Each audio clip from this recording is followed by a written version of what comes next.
get started. A couple of things I want to talk about first before we get started. Um, this is being recorded. We will send it out to all registered attendees. This is an event that we decided to have because we've had a lot of people join us in our trade room and using our trading packages. We've had some specials lately, and we're going to have another special here today that a lot of people have taken advantage of. So we're doing what we can to help them get up to speed as quickly as possible. And we were going to have a training session, but decided that some of them and many people need a kind of a more broad view of what's going on the charts and why what we do makes so much sense. So we're going to talk about that today, and then I'm going to get into showing you the trade setups, the different ways of trading those trade setups.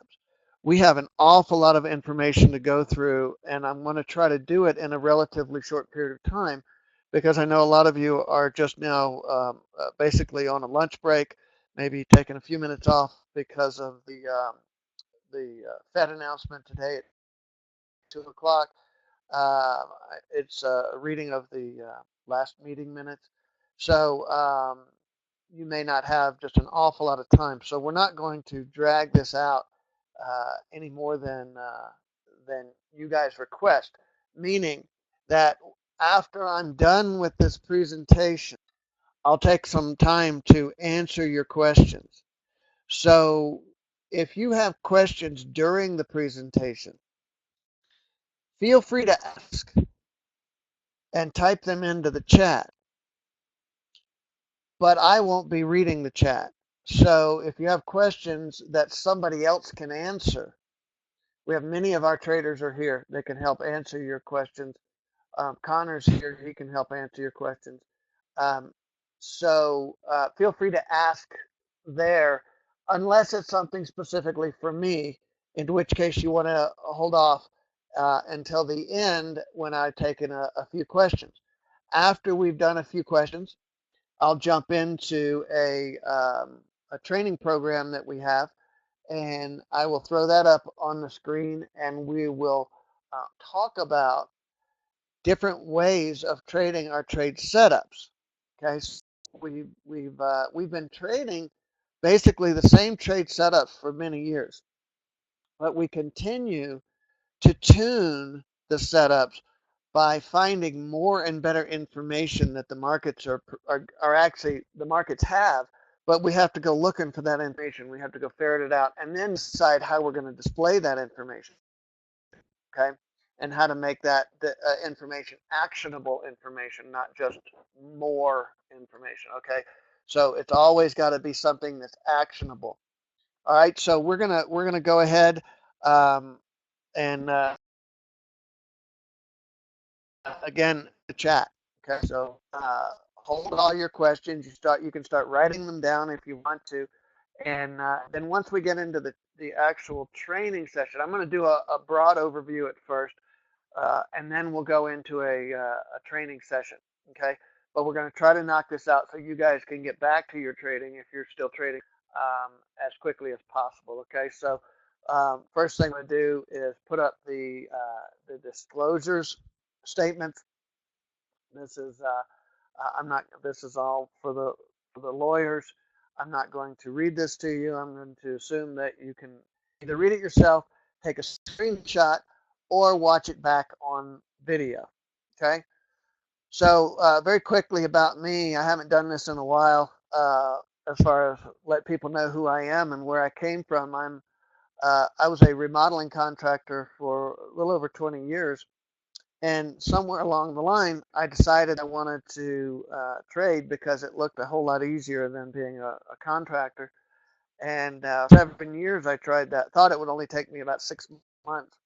But for 7 years, I struggled and failed horribly.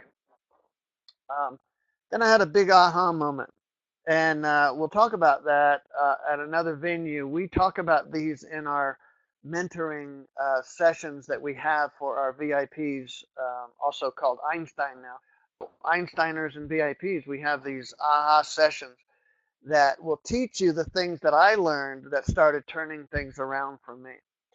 So a lot of times we talk about things like what we're going to talk about today: setups, the indicators, the system that we trade, the logic behind the system. Most traders believe that that's what you need to know to be a good trader, and to be a successful trader. To be honest, that's not what you need to know. That's the easy part. The hard part is the other 80%. Okay, the part the decision making, the ways to get around the mistakes that you've been making. There's about 80% more to trading than what most traders understand or realize. The easy part is what I'm going to be talking to you about today. That's and about 20% of what you need to know. So these aha moments that we do are the other 80% that will really actually launch you into being a more successful trader. Okay.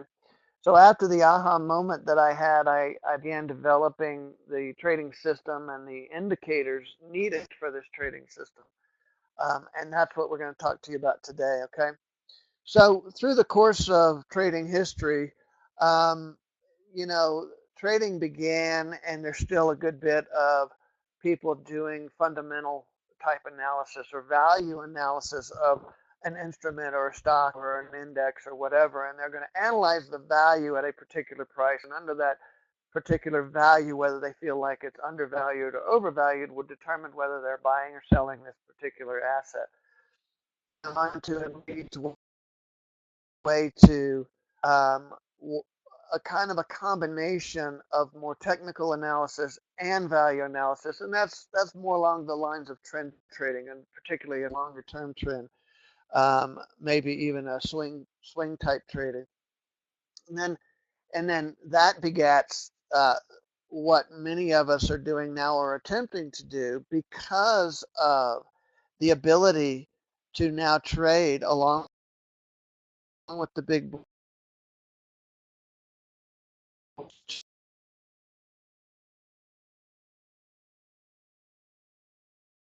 connect. We have the ability to now um, really cut games that are being played in with the other stuff. As maybe I just need to move it closer. Okay, is that better if I put the mic a little bit closer to my mouth and talk slower?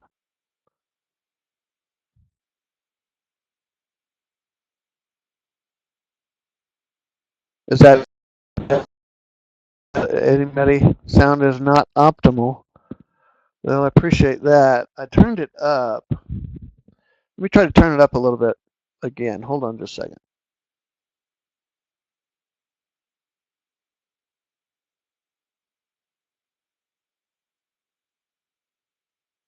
All the way up because I didn't want to blast you guys. But how is that? Is that a little bit better?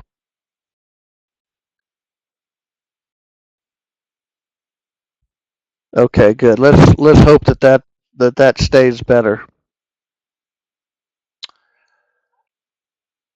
All right. So in this day and age, it makes sense to take advantage of the ability that we have to trade electronically. Most of those types of traders and are doing um, a good bit of momentum trading. Momentum trading is kind of the buzzword in trading nowadays. So what does that mean? When we talk to them, we're not talking about a fixed amount or a percentage of the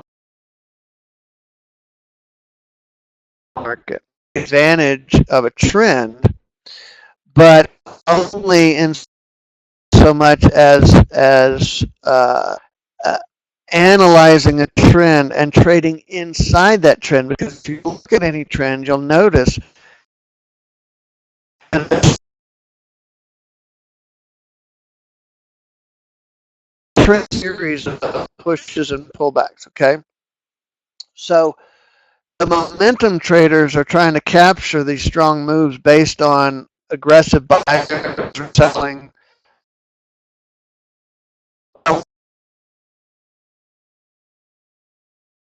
It's setting off a strong move in one direction, usually temporarily over a short period of time. Okay? I think it has to do with how fast I am.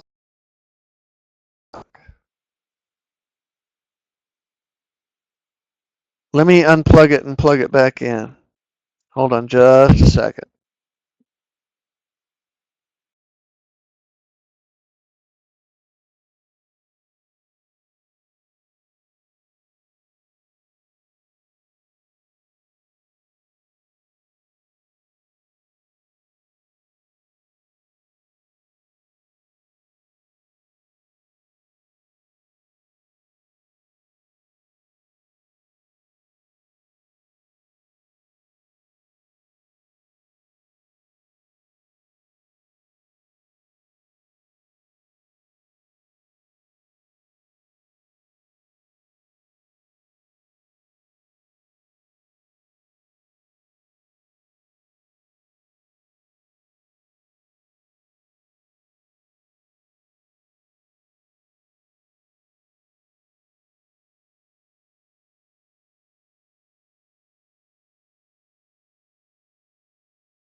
All right.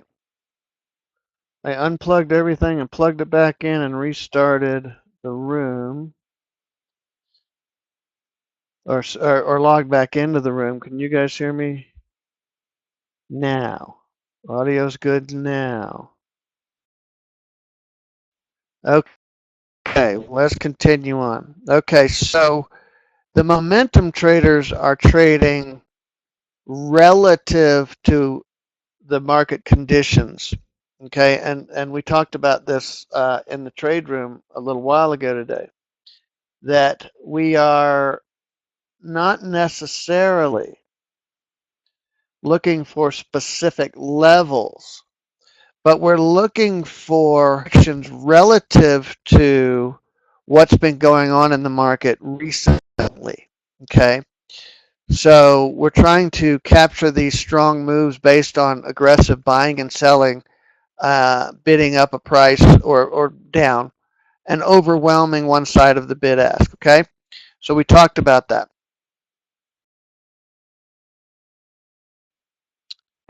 Using any time frame. Okay, so you can pull up a trading chart and you can see something like this. Okay, there's a lot of information here. Okay, so let's look at that. Let's look at an ideal situation for trading inside of a trend. Okay, we're going to notice the first thing. The very first thing that you're going to see as you look back on this, and feel free to stop if you're watching this on video, to stop and go look at a trading chart and tell me if you don't see this. Okay, maybe not one of your Rincos or range bars or whatever. I don't care for that type of trading, but you will see this type of movement in other types of charts, particularly time-based charts. That price is channeling. Okay, so we don't really know what's going on here. Okay, because there's not very many opportunities for anybody when price is channeling like this. Trend traders are not going to be jumping into a trend. Us pullback traders are not seeing anything specifically interesting to us. This could be an area of low interest. It could be an area of accumulation or distribution. This is what us traders have to do. We have to sit and wait for this period to pass. Okay, there are things going on here. This accumulation and distribution is extremely important to what we do, although we are not working inside of these areas. Okay, so we want to watch them. We want to make sure that we recognize them. Then the next thing we want to do is we want to see when price out of this consolidation area or areas of distribution, accumulation distribution. So we're looking at, in this circumstance, buying sentiment increasing with a lot of sudden bidding up of price. Okay, and it's sudden. It'll happen at 1 or 2 bars. Okay. So then the momentum traders get triggered to buy up as much as they can, as fast as they can, causing a sudden shortage, driving prices even higher over the short term. Okay, this is what you're seeing when you're sitting and watching charts and you're bored and maybe you're looking for particular setups and prices. All of a sudden, it looks like something happened. And most of us sit there and go, what happened? I don't have any idea. So buyers now begin to become exhausted. Okay. The momentum traders have stopped trading. And I'm going to show you this, the bar hitting its high. Okay. They're done. They've made their money. But this freight train effect, like if you guys ever tried, notice that it takes freight trains a really long. If the buyers begin to push these traders or push price and then they stop, price is going to have its own momentum with all these traders that are jumping in. These people that want to be on the breakout side of a trade, there are a lot of people that like to trade breakouts. Well, a lot of people, these people that like breakouts, and therefore they're going to take advantage of those people.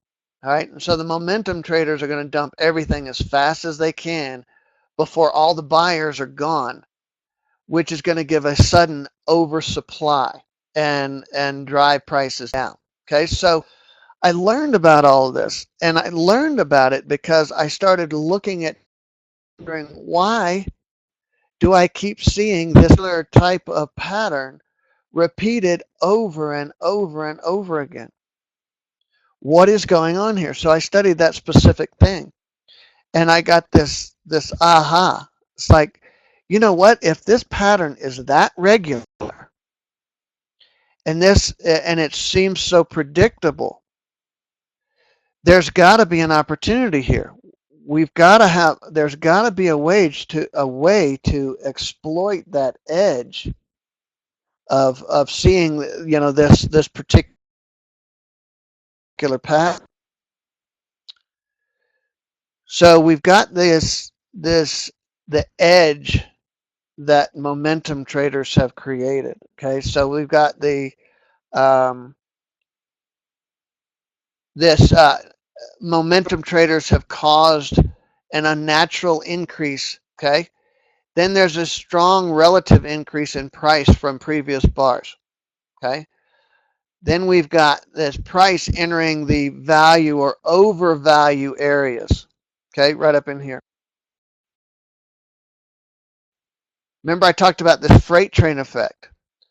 the momentum are buying, the momentum traders are buying in here, and they don't want to hold it for very long.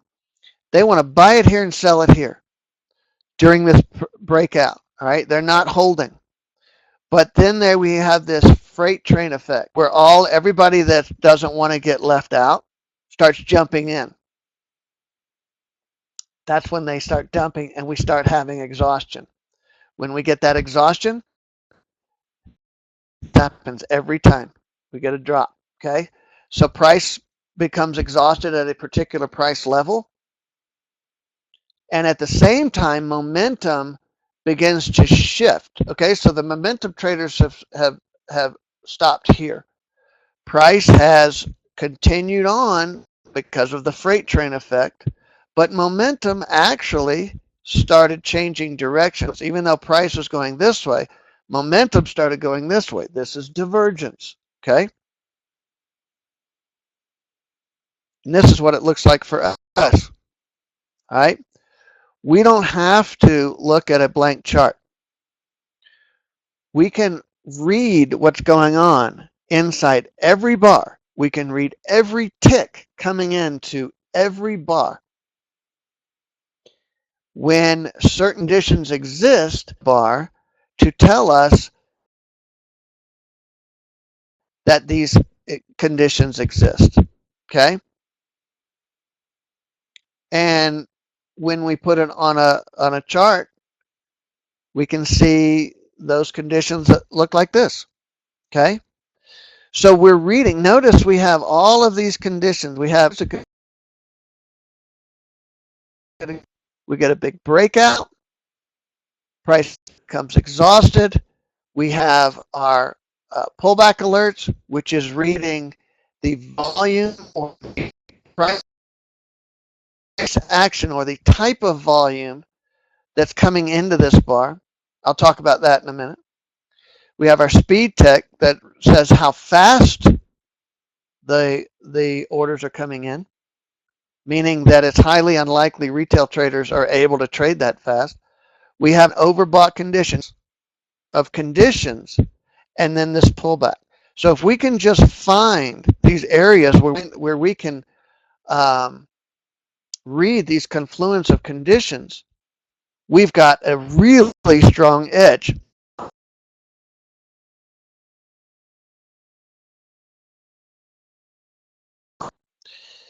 This is not random, or we've got all kinds of videos on YouTube.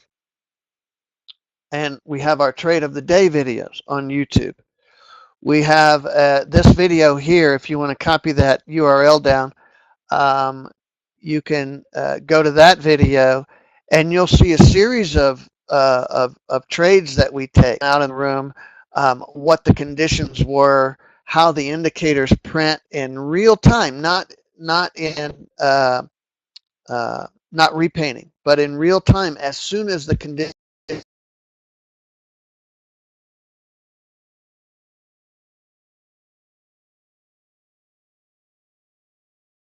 exists. And I would, during the 7 years that I was struggling, and I would see a set of conditions exist, and I would never be exactly sure if this was a trade setup. And then I might even ask the trade room moderator, or does this, is this a trade setup? And the answer is, yeah, if you look right here, you can probably see that, yeah.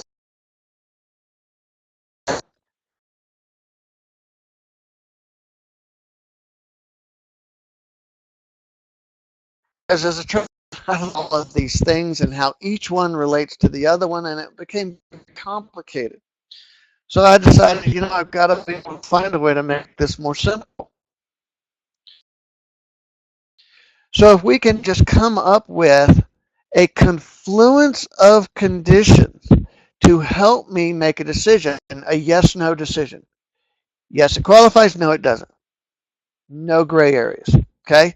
So this is somewhat like asking a group of people a question, right? Each of these people come from a different background, have different skills. they're basically a non-correlated group. It's not like they work together every day. They don't even know each other. They have different backgrounds and life experiences. Okay, and come together and agree with each other.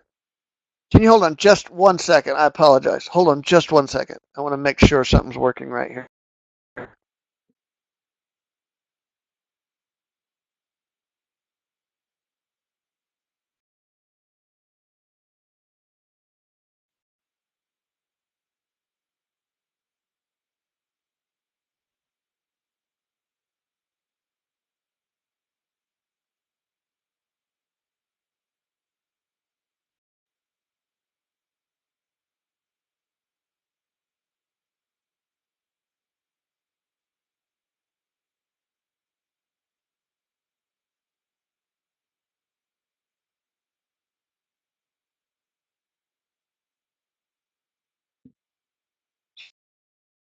Sorry, almost done. Be right back. Hang in there.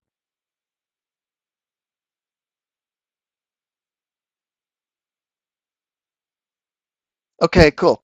So you see that you've got all these different peoples from different walk of life coming together in agreement on something, and so you're trying to figure out if something's good or not, or if something is a yes or no. And then you look at and you see this big group of people, and they say yes, we all agree.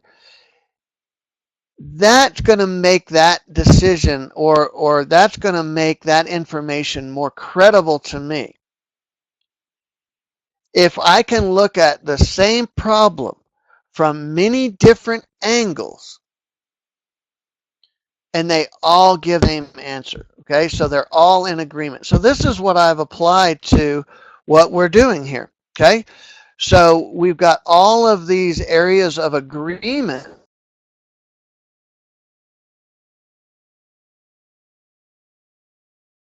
Pullback is imminent.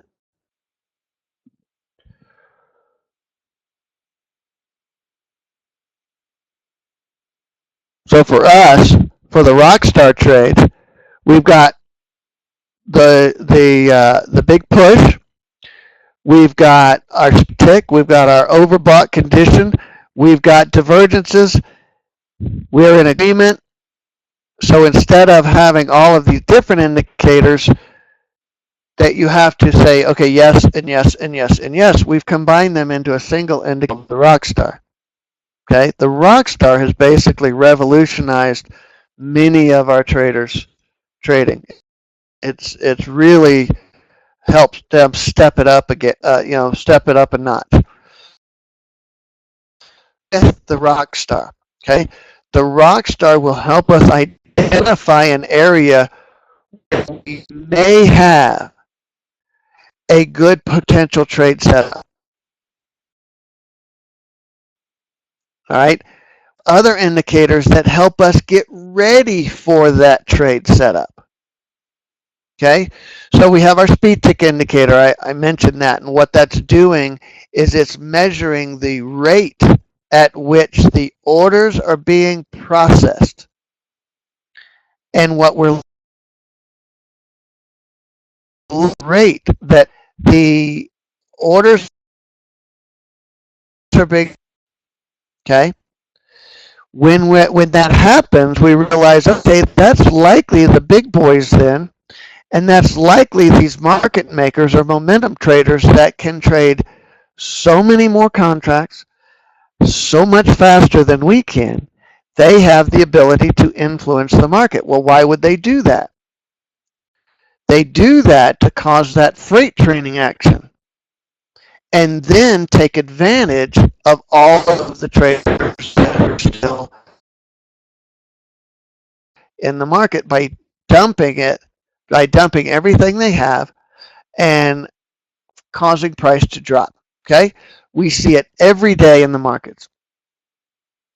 We get in every trend, inside every trend. Okay, we also have our Ricochet indicator. It was kind of a byproduct, and we can directly relate that to the big boys or the the HFTs and quotes and whatnot. But the acceleration was so fast. The acceleration was so fast. I noticed this when I was working on the speed tick, that when we got this sudden acceleration, we often got a pullback. Okay, so I started looking at this histogram and I noticed relative to the previous bars on the histogram, we'd get a pullback. Okay, and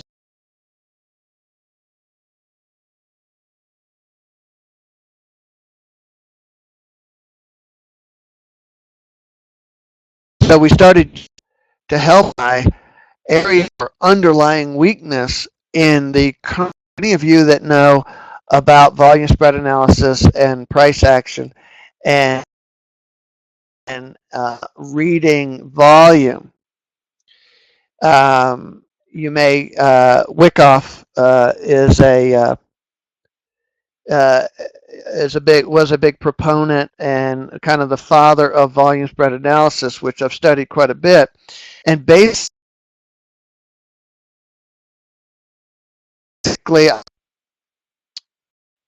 trading and boil it down to something extremely simple. And that is these little dots that you see. What these dots are telling us is that something specific is going on inside that bar. Okay?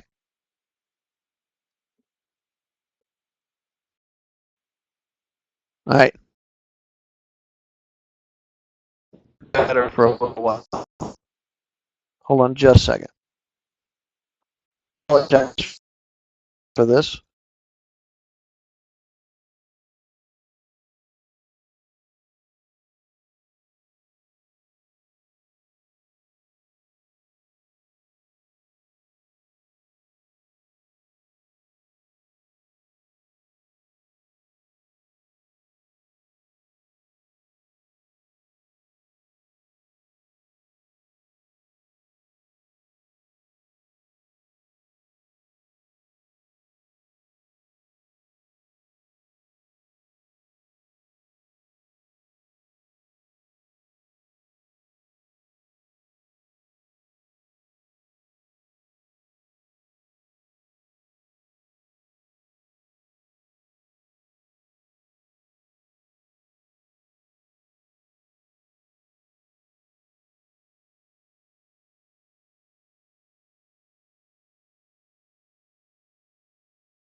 All right. Let's try that again. That's funny, Gunther.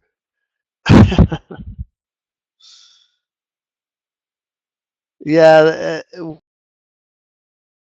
we upgraded the meeting room about 2 weeks ago, and it's been a nightmare. Can everybody hear me now?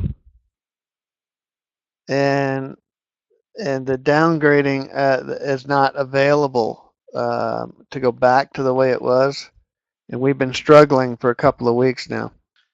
Can you guys hear me now?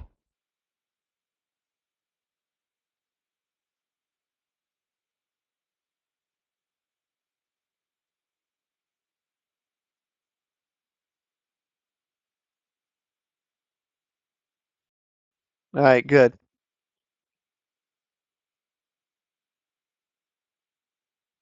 So we may end up having to change. I mean, we've been with Click Meeting for so long, and they've been so good for so long. They all have their problems.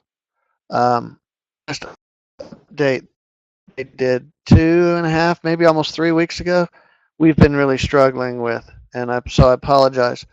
So the pullback alert, we're reading what's going on inside each bar. So let's look at a couple of bars. You got two identical candlesticks here. If you looked at a static chart, meaning a chart that you're going to scroll back, maybe you're studying in the evening and you're looking at a chart and you see that bar, high, low, open, close, right? And that's what the bar tells you. So there's nothing else there. There's no other information there unless we specifically bar and measure every tick. So if you look at the bar on the left, you'll notice that the bar opened, price generally climbed, dropped a little bit, and closed. Not much interest there. How about a bar that shoots straight up, and then we get into a value area where the buyers and sellers now get into a fight. And you can see that the sellers are very anxious to sell, and the buyers are very likely to be becoming exhausted up in that area, okay, because they pushed it up into that area, and that was pretty much all they had. All right, or it was the freight training type of activity. So this is what we're reading with the pullback alert. When we get that type of activity, it's very common to see a pullback right afterwards. Okay, I'm going to skip some of the divergence stuff because we can save that for another event. But divergence is to making all of this work with momentum. Okay.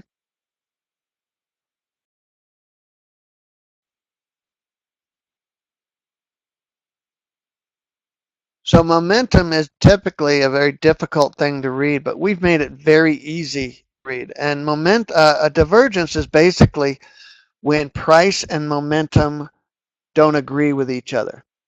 Okay. So we've actually come out with several divergence indicators. The one that we're using most often now is what we call the Super D, different momentum oscillators.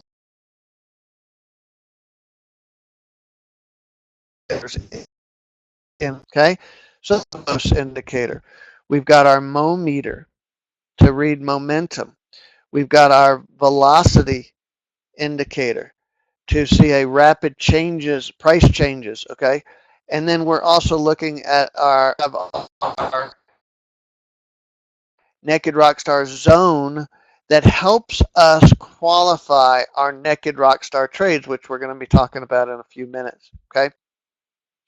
And then, of course, we have our very strong, very popular FT reset, which is the support and resistance lines that we use. We also have a relative strength number at the end of those lines.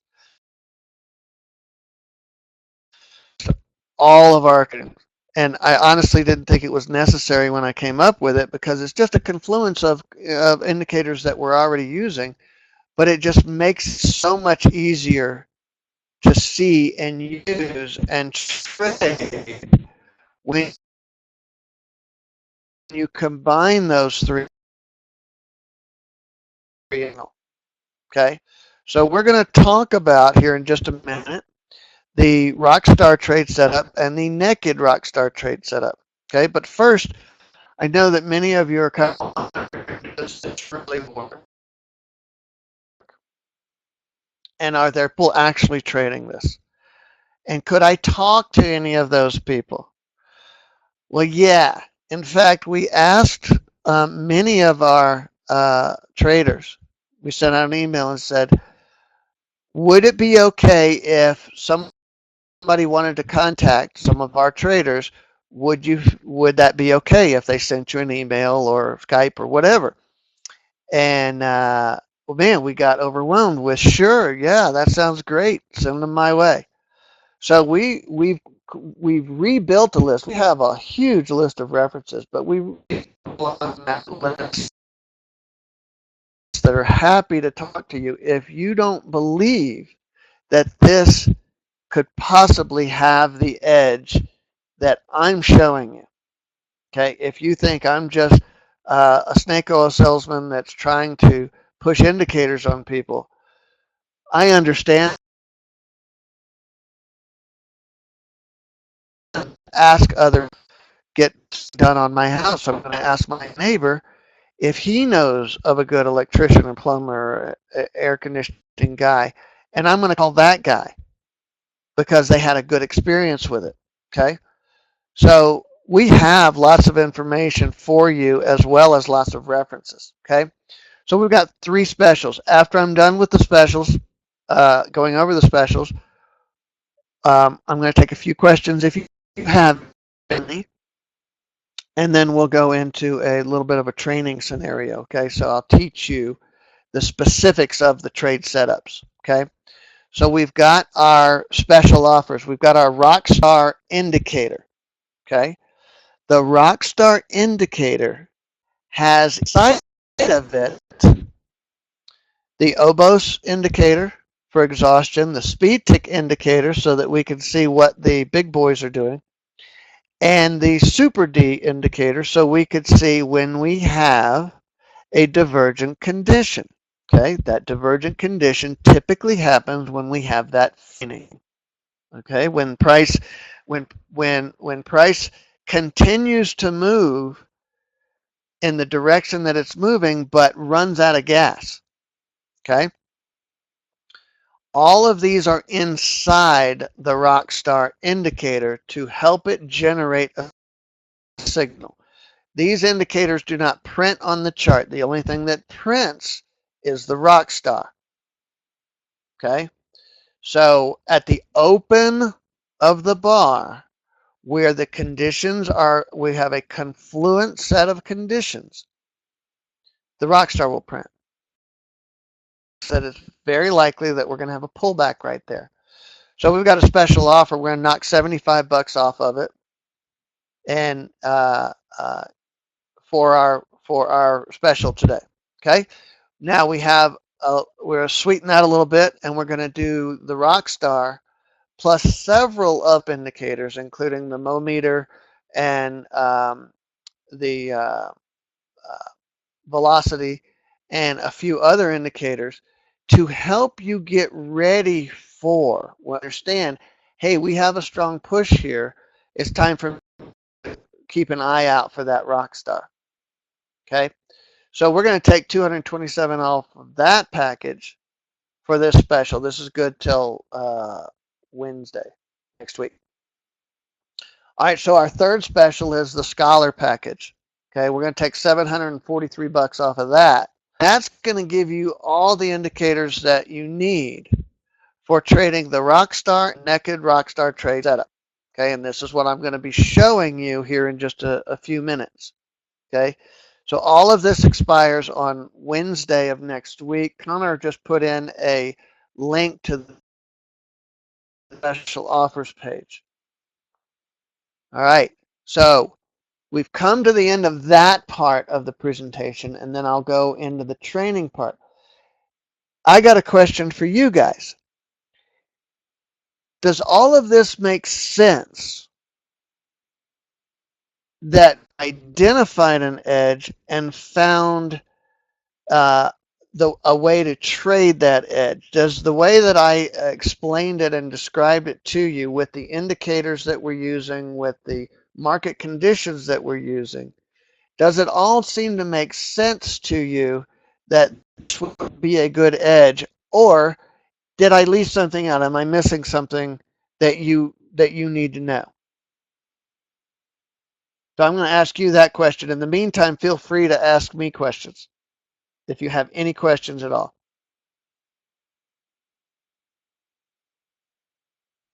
You're a very quiet group. I'm assuming that's because you have your hands full of lunch and or your mouth full of lunch and you can't type. So you're just going to sit and listen, which is fine. I don't want to move on until I've answered any questions or concerns that people might have about the second brain trading system.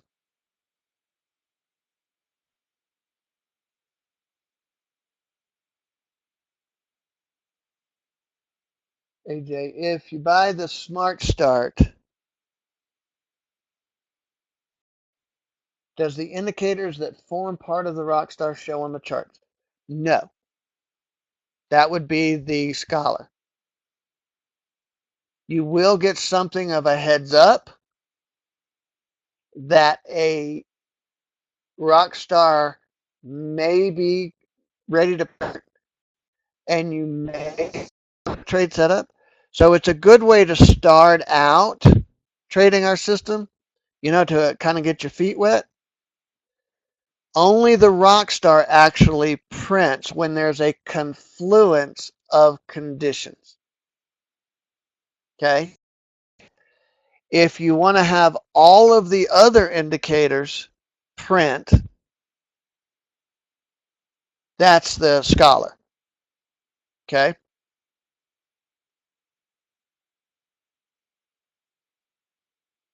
All right. Any other questions?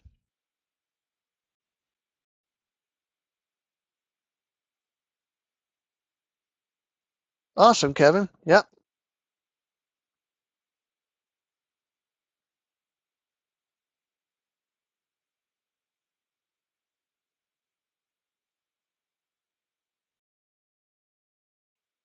Yeah, that's the ROCKSTAR indicator. It's not a package of 4 indicators.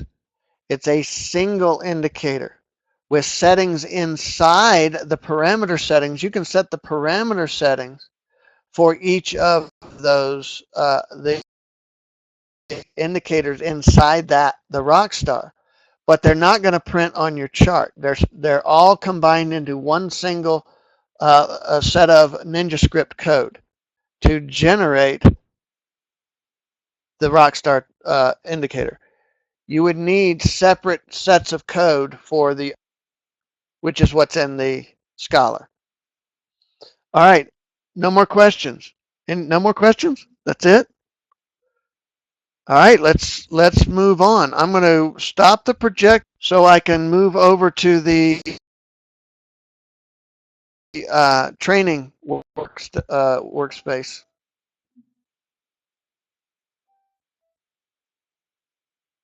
Oh, did I miss questions? Hold on a second.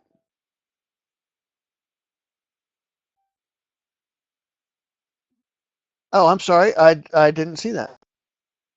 Yes, it can, Ed, but your edge is going to be better for the shorter time frame. And if you think about it, we're measuring a confluence of events, of information that's coming in right now.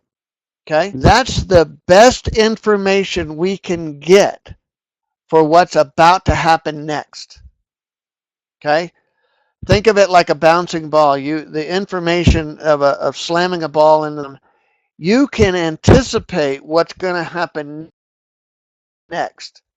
Beyond right now, the longer right now you go, the more speculative the information becomes. This is why in today's trading, there's still an awful lot of people trying to trade longer time frames, but much fewer people doing it successfully.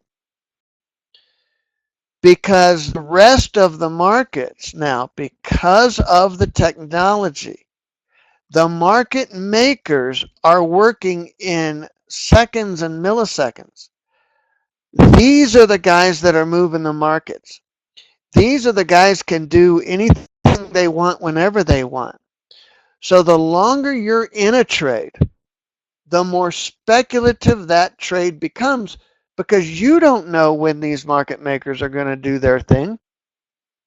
They don't give us a big heads up. But yes, the answer is yes, it's not as effectively as it will on a faster time frame. You're going to have a stronger edge on a faster time frame, but it will work on a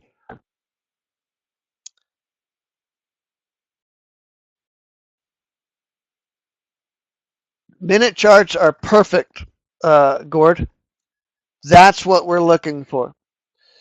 The market makers are trading extremely fast, and you'll notice on the 1 minute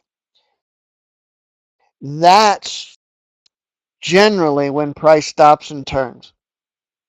All right, that you can notice at the open of the next 1 minute bars.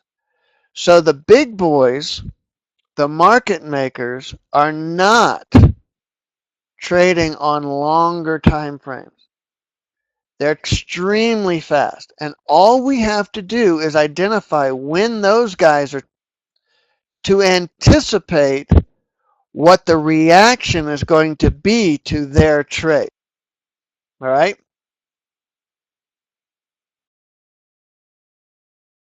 Does that make sense?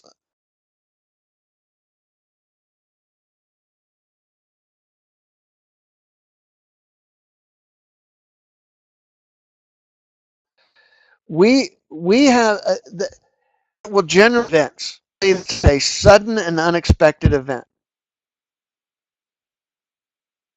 All right, and the markets will typically react to. That's where we come in. We know that the markets are going to react that way.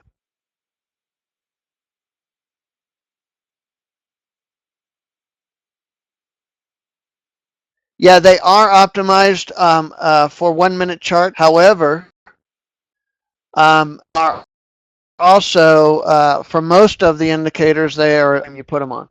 Okay. OTS, that's open target stop. I'll show you that, John, when we get to the training thing. I have a little thing, and I'll show you what that does.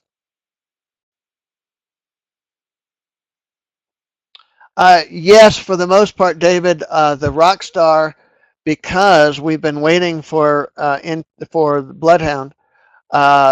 Each individual indicator inside ROCKSTAR works fine with, but I'm not jumping. Oh, perfect. Bob's here.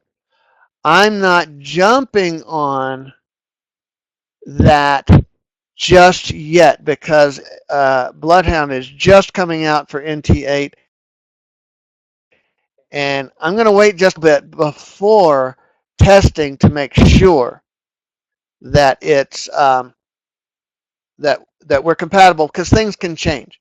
Okay, so I'm going to give it a little bit of time, but most of our tools are already Bloodhound compatible, and the Rock will be, but I'm waiting until some major changes. So it's just going to be a little while before Bob will be the first one, most likely, to test our ROCKSTAR or Bloodhound because Bob works a lot on Bloodhound. Bob has all of our indicators and uses them in conjunction with a number of other things that he's a really good trader and has is a real scholar as it relates to trading and has given me some great ideas. In fact, one just recently. So Bob helps us out a lot around here, and he's just I don't want to say he's just a customer. He doesn't work here, but he and if you ever want to ask Bob a question, let us know. We'll get you in touch with him. He's a great guy to know and to get information from.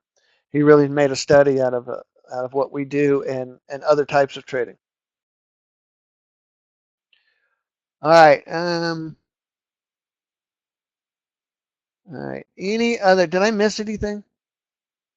I miss you, John. Open target stop is what OTS stands for, but I'll show you why it stands for that.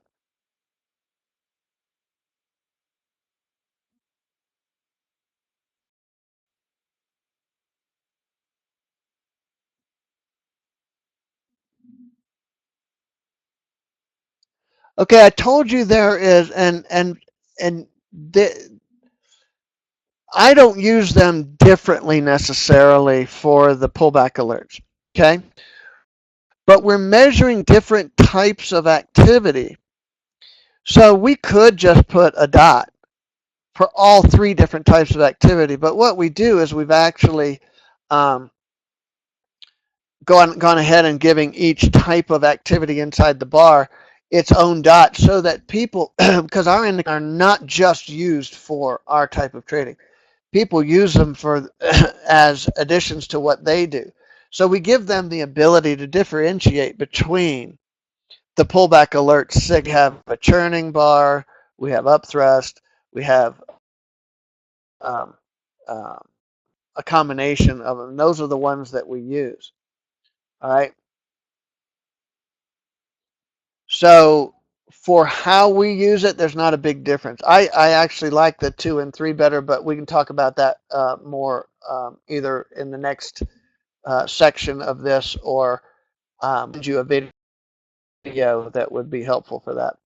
Speaking of, if you guys have anything specific that you want to see or know about, I promise you there's, or I can almost guarantee that there's a video that covers that. And Connor can find that video for you and send it to you. So just send Connor an email and he'll make sure that you get all the information to answer your questions for you. Okay. We're real big on trying to make videos, and our YouTube presence has been growing and growing, and our video our library is just growing and growing on YouTube. So if you have any questions, typically what people are most into what a winning trade looks like, and how it is that I qualified the trade as a setup, and how I placed the trade, and where I exited the trade, and all of that. So typically what people are most interested in to qualify whether this is something they want to do. Those are our trade of the day videos on YouTube. So if you go to YouTube and go to our trade of the day videos, you will see dozens and dozens of those types of trade setups. And the funny thing is after you've watched about 5 or 10 of them, you start seeing the same thing over and over and over and over again.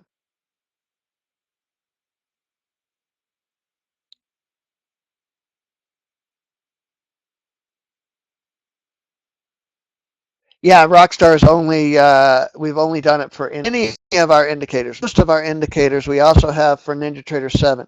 We are not developing for 7 any longer. Only 8 forward. Okay, so the Rockstar is a relatively new indicator for us, but it won't work for. We can't make it work in NT7 anyway. So it's only for NT8 moving forward.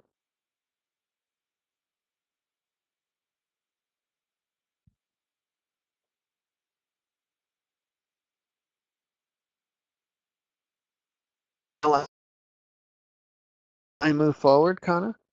Connor stopped me last time.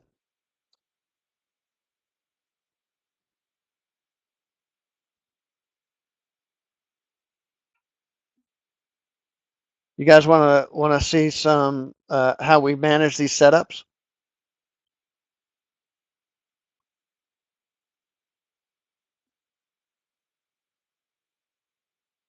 Proceed.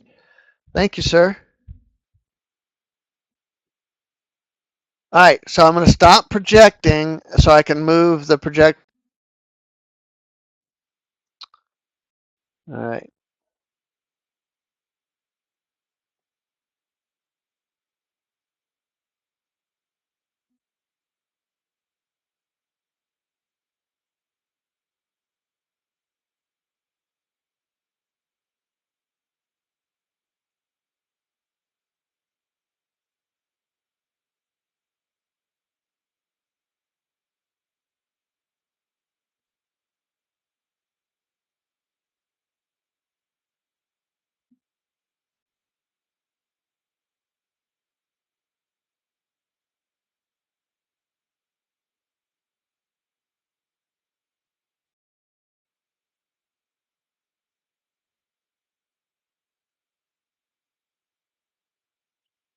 All right, everybody can see that?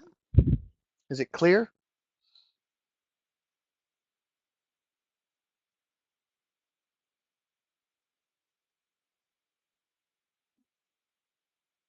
All right, good.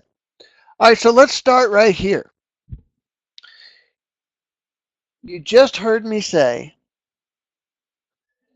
that exhaustion, reading momentum so that we can anticipate exhaustion, is very important to qualifying a trade. So you notice that we have a ROCKSTAR. Is this a trade setup?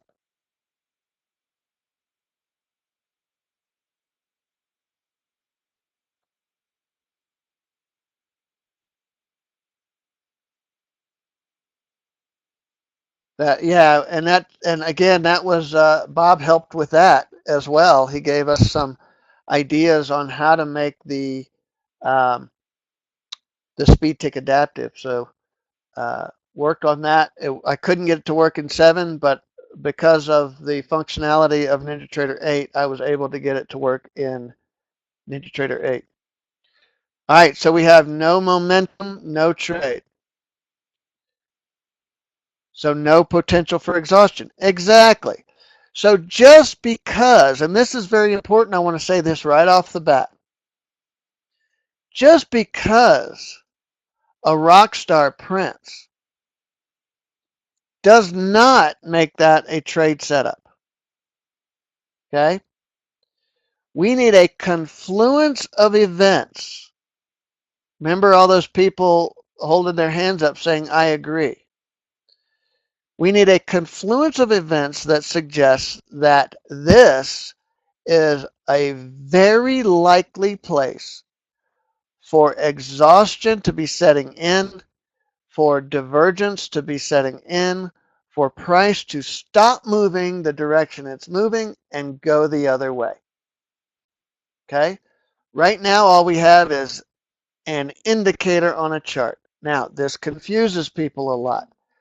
They think that the ROCKSTAR means take a trade. Okay? But it doesn't. It simply says there's a confluence of events here. I would not characterize a market like this as having a strong potential for exhaustion. Price is channeling, right? So regardless of what I see,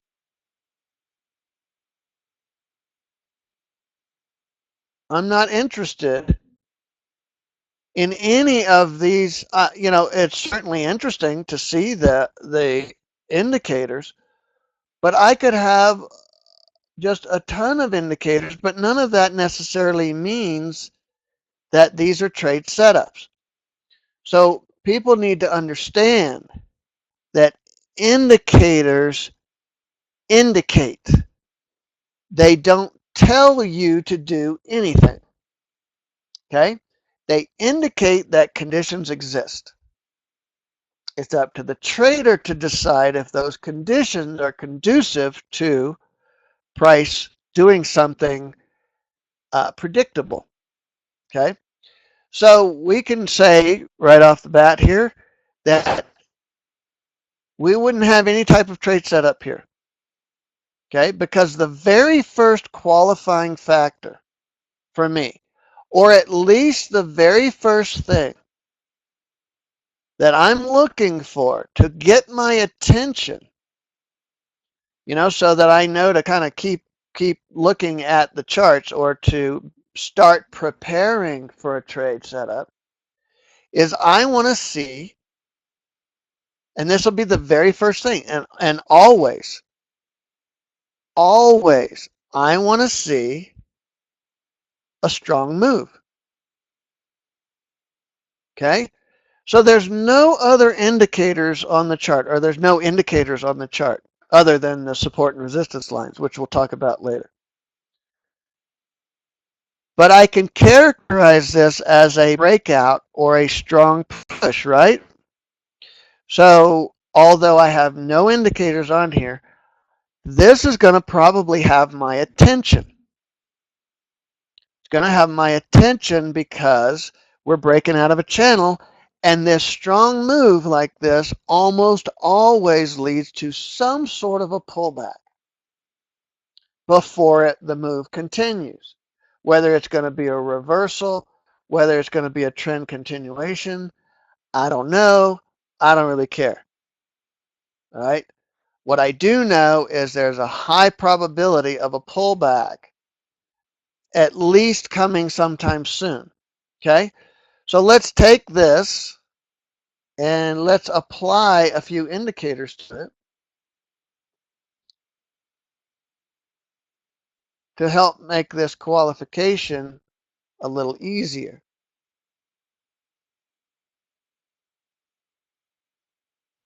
Let's take this off.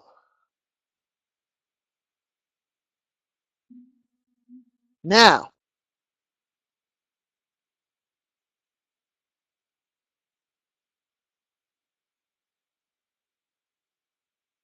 if I have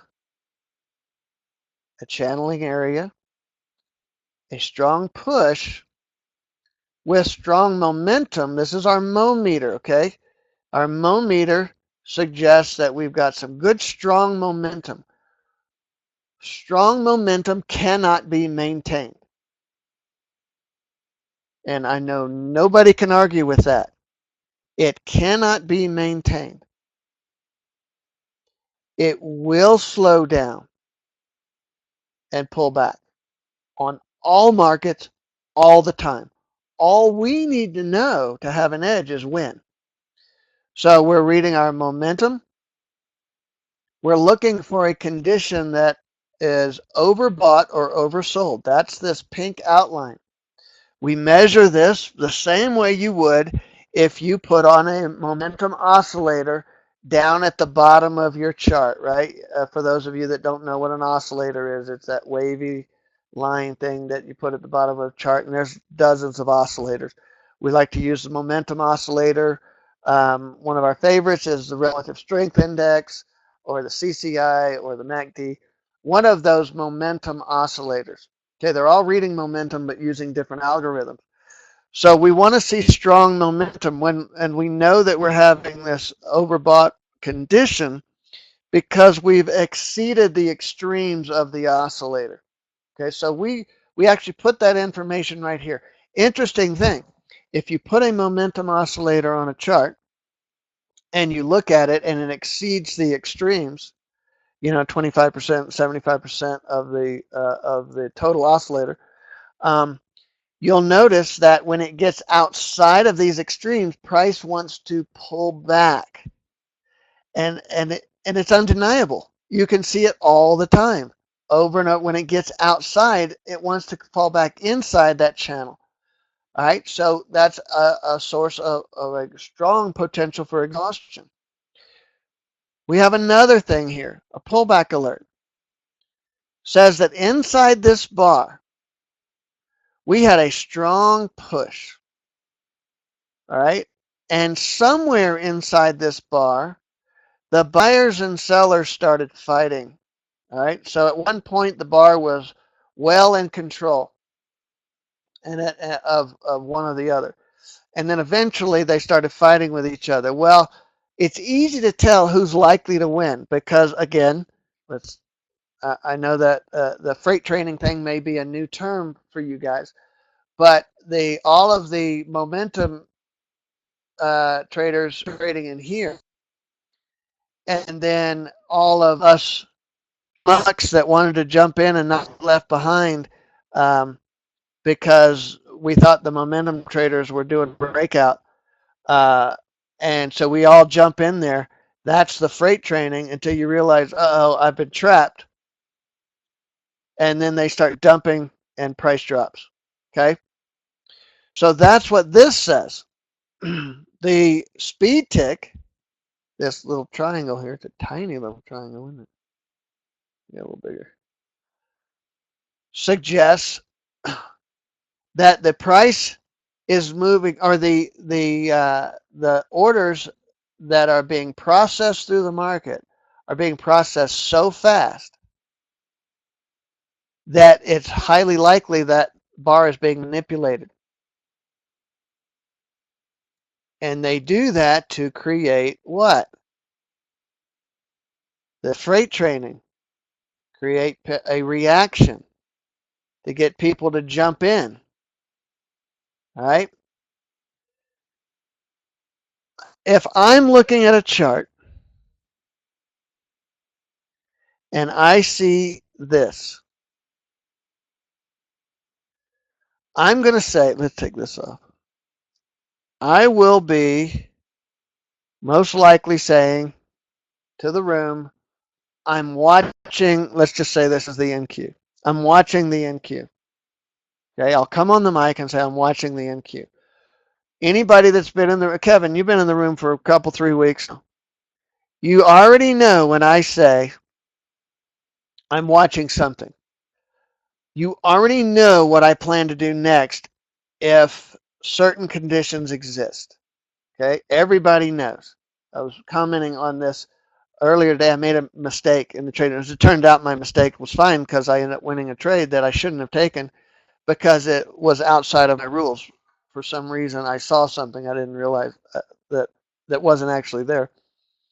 But in a very short period of time, I'm going to say, okay, I'm watching this, and I'm expecting, and I'll probably put my mouse up over on my dome, and I'm waiting for the confluence of events that suggest I actually have a trade here. Right now, I have a good strong potential for exhaustion, but I have no trigger for a trade. Okay, I have no trigger for a trade setup.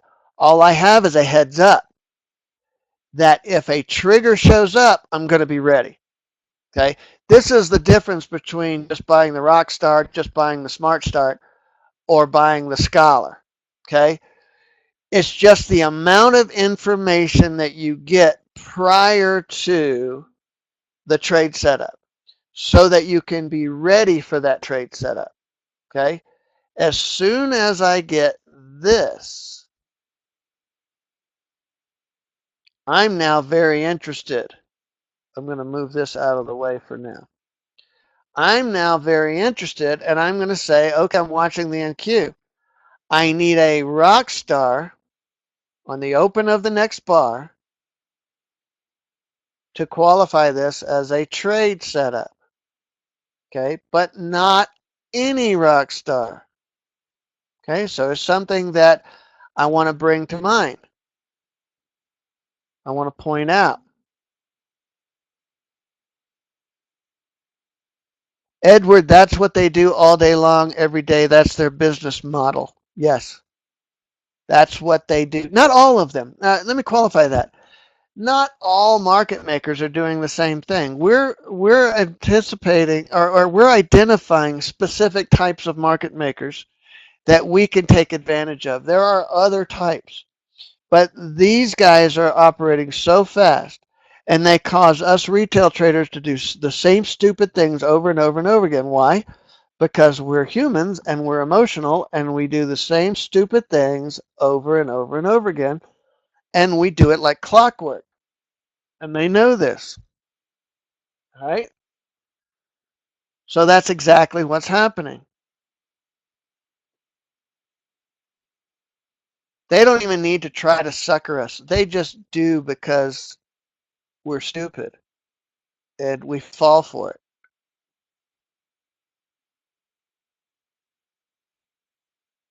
All right, so first trade setup I want to talk about is a ROCKSTAR. Now, actually, let's talk about a speed tick. This is a speed tick trade setup right here. All right?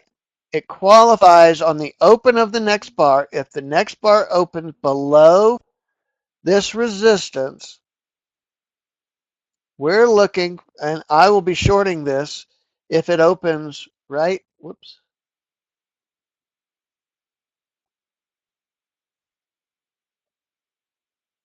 Right there. Now I'll be shorting this because it's within 5 ticks or less of that major resistance. So what I do is I call that my safety net. This is the OTS that you asked about, John. The open target stop. This is where it opens. If I put on a short or if I'm selling, my target is going to be right here at 5 ticks. My stop is going to be right here at 7 ticks. Okay, so I can visually see very quickly if I have support and resistance in the way or if I have a safety net behind my trade. Okay, this is the speed tick trade that we traded for a long time before the ROCKSTAR showed up, before we started trading the ROCKSTAR. Okay, this is a speed tick trade setup that qualifies because I have resistance here. If this resistance was up here, no trade for me because I don't have any safety net behind my trades within 5 ticks or less. So basically, if I entered this trade here and it started going against me, I'd get stopped out here before I had any help from this resistance. Okay, makes sense? I'm going to teach you how we trade these based on the progression of how we started trading these, so maybe you get a better understanding of why we do what we do. Okay? Connor, did I just see that coupon code? I don't know if it's done yet or not, but I just saw the emails come in. You want to check that? I don't know if you put on auto stop on it or if you're going to turn it off, but I just saw some of them come in. Let me know if there's any of those left, please. Okay, so speed tick trade setup. Everybody got this? Same qualifiers as far as needing a strong push, strong momentum. This is not a setup if I don't have resistance. This would be called something that we would call naked, and I don't trade naked speed ticks. I always need a safety net behind it. Okay, any questions on the speed tick before I move on to the ROCKSTAR trade?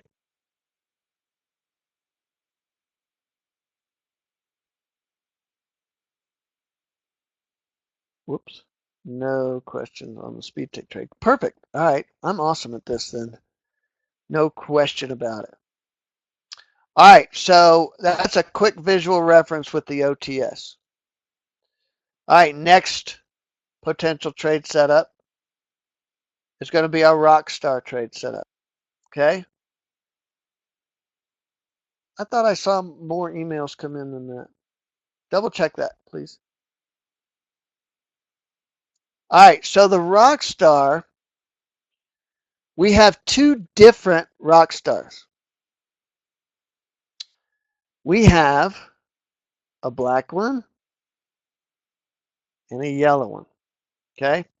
So here's how that came about. So you see how I traded the speed tick trades. I would only trade them if I had resistance behind it. Well, I've been trading that way for many, many years. So when we started getting these ROCKSTAR trades, I also would only take them with resistance behind my trade. Okay? And that was me. People in the trade room kind of started playing around with that. And I started noticing that, you know what?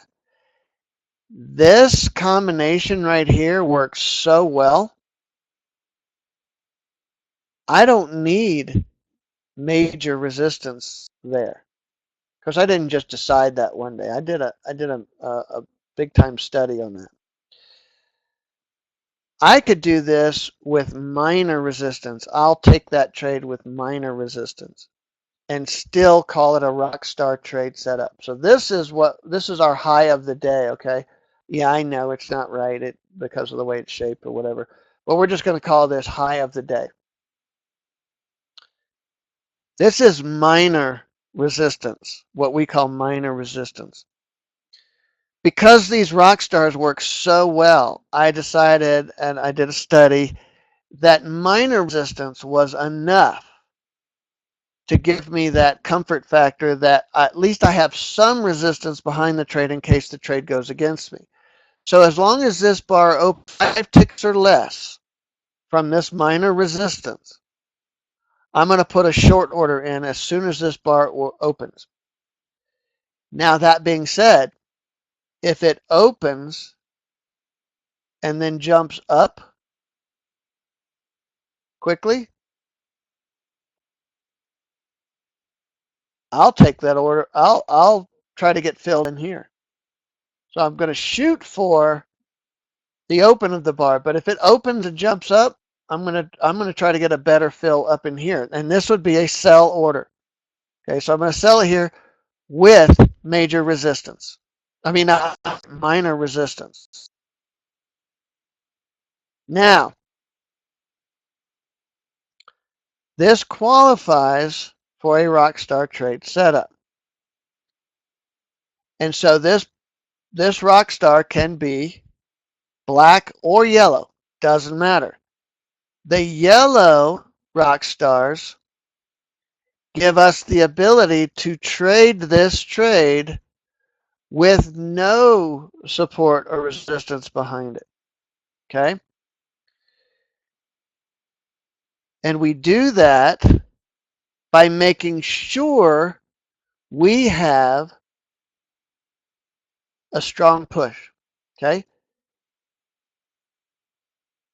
This is our NRS zone indicator.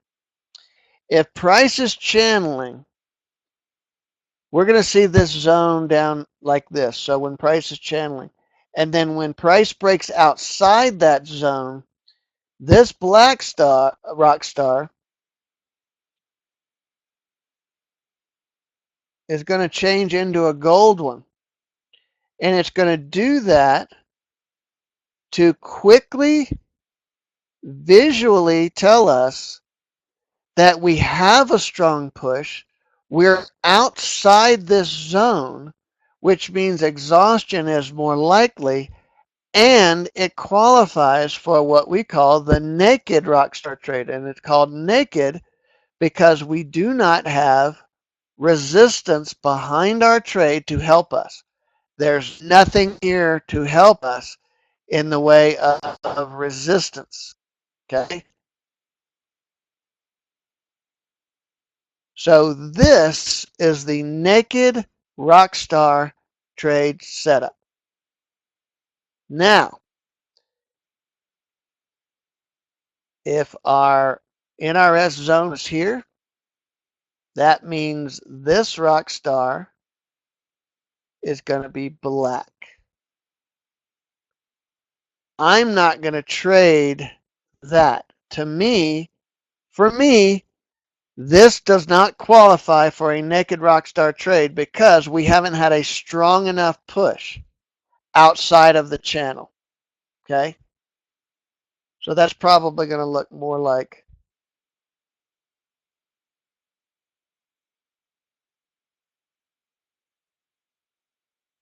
this will be a one bar push. I trade some of these one bar pushes because I've been doing this a long time. I don't recommend it to new traders. So we're probably going to see something that looks more like this, where we're just kind of channeling, then we get this one kind of radical bar that has a lot going on, but it hasn't broken outside of the naked ROCKSTAR zone. Okay, so this bar open, we're going to get a black ROCKSTAR. To me, I will not trade that as a naked ROCKSTAR. Okay, any questions on this?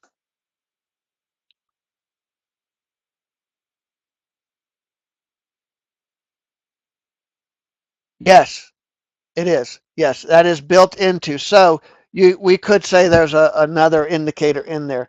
The NRS zone is built into the ROCKSTAR, and that's how we get two different colors.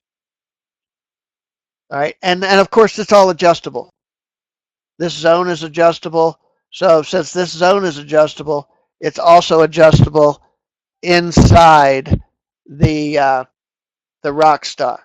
Okay. Oh, support and resistance to qualify. No, I'm sorry, I misread your question. No, this is all visual and this is a separate indicator. The support and resistance is called FT reset. Separate indicator is not built inside the ROCKSTAR. Okay. This is built inside the ROCKSTAR. Sorry, I misread that. Does that make sense? And that, yeah, and all of this that I'm showing you now is inside the Scholar. Um, not all of it is available inside the Smart Start. But the idea behind the Smart Start is that people are going to be eventually upgrading. You know, you want to get started with the ROCKSTAR and kind of learning what we do. And ultimately, you're going to want to upgrade to get the other indicators. So that's, you know, for people that want to start a little bit slower or need to start a little bit slower, that's why we created the Smart Start. The Scholar is going to have everything you want in it. Correct. You will get the Gold ROCKSTAR if it's outside the zone. If the zone is here and this bar prints there, then we're going to get a Gold ROCKSTAR, which tells me, okay, I'm good to go regardless of support and resistance. Okay? Regardless of where that line is, I'll take that trade. In fact, I don't have any choice in the matter. It's in my trade plan. If it's in my trade plan and it shows up on the screen, I'm going to take it. Now, very unlikely that this would be the case. Chances are we're going to have to add back in that other bar because we're going to want to see a stronger push. Okay, we're going to want to see a couple of bars push or break out outside of that area or that channel. Okay, so it's likely going to look more like that.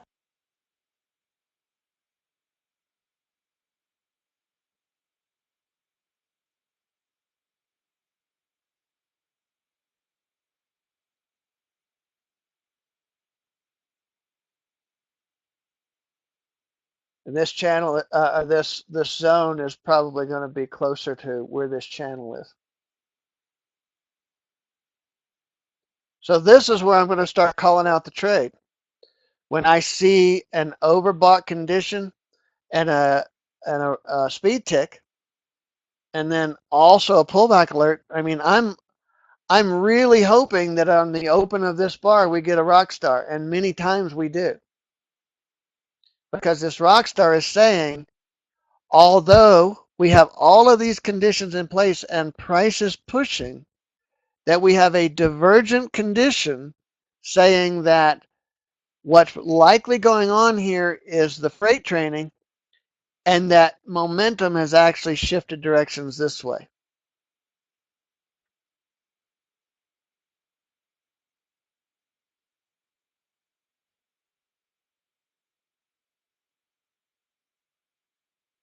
Uh,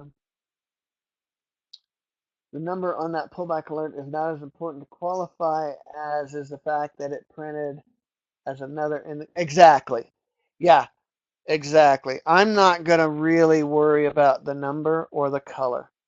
I just want to see, because the type of price action that's going on, again, it's really only to define what type of price action is in there. They all three of them that we have three dots that we use. All three of them lead to a pullback, typically.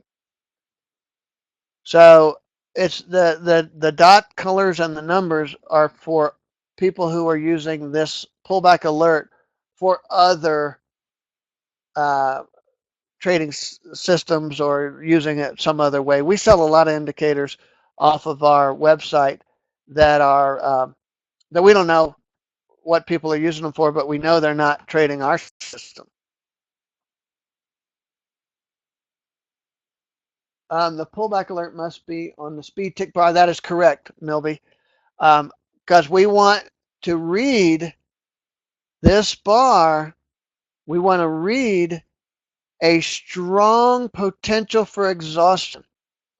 This bar is key to trading the open of the next bar. So the more confluence on this bar, the more likely the pullback on this bar. Okay, which is again why trading it quickly, trading on a fast like what we trade, makes much more sense on a longer time frame.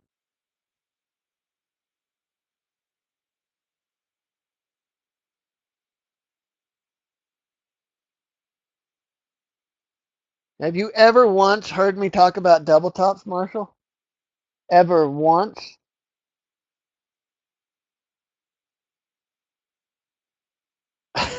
then then I'm going to say no. I'm not a big believer in double tops as it relates to support and resistance because that's what they're all about, right? They're relative to support and resistance, and so you feel like if price gets rebuffed at the same level as it was rebuffed a few minutes ago, then that's resistance.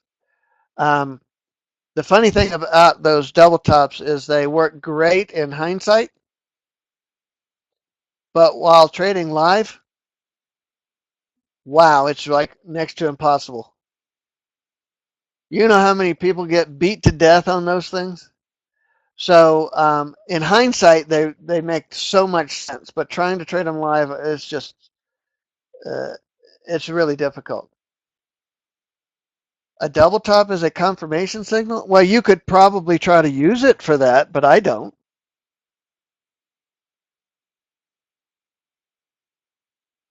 Yeah, the color of the speed ticks are important, and here's why. Okay, for those of you that don't know, we have three different speed ticks. Now, the colors and the size make a difference. Okay, so we have a small white, a medium blue, and a big blue. Okay, of course they don't print that big. I'm just showing you that we have three. Okay, so here's what we're doing.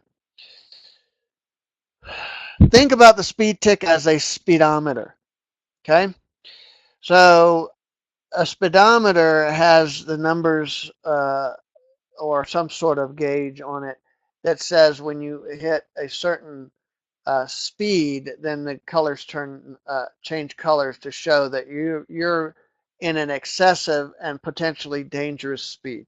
Okay, so this is what we're doing with the speed tick. Because the speed tick, the orders start coming in at a particular rate, and when they hit a certain speed, we're going to print a white speed tick. When when that speed increases to where it's double where we would have printed that speed tick, now it's double the speed. We're going to print a medium blue speed tick, and we're going to say that medium blue is saying, okay, this is likely still a manipulation, but it could be more than that. Okay, it could be, rather than a single manipulation, it could be multiple HFTs or market makers or whatever kind of getting into a fight with each other, or they're all in agreement with each other, or whatever, and we get the orders come through even twice as fast. So basically, that's a caution. Be careful because things could be moving a lot faster than you're ready for. Once we get to what we call the big blue, that means that the rate of orders going through is 3 times faster or more than the white speed tick. So let's use 100 miles an hour. So at 100 miles an hour, we have a real good idea that we can competently trade in a market that's running at that speed. Okay? Medium blue, 200 miles an hour. Okay, this is really freaking fast, but I'm pretty sure I can, manage myself at that rate. Big blue, 300 miles an hour or faster. Holy crap, I have no idea what's going on. This could be something that's caused by the market makers. It could be something caused by an unscheduled news event, which happens, or it could be something else, but it's outside of my ability to anticipate with any degree of certainty what's likely to happen next.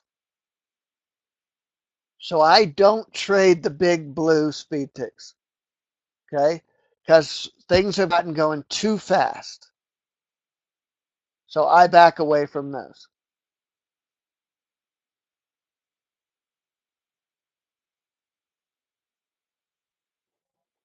higher impact economic reasons. Yes, I do.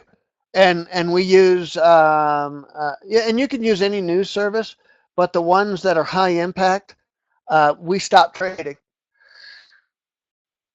and we'll stop trading until we see the impact of the news.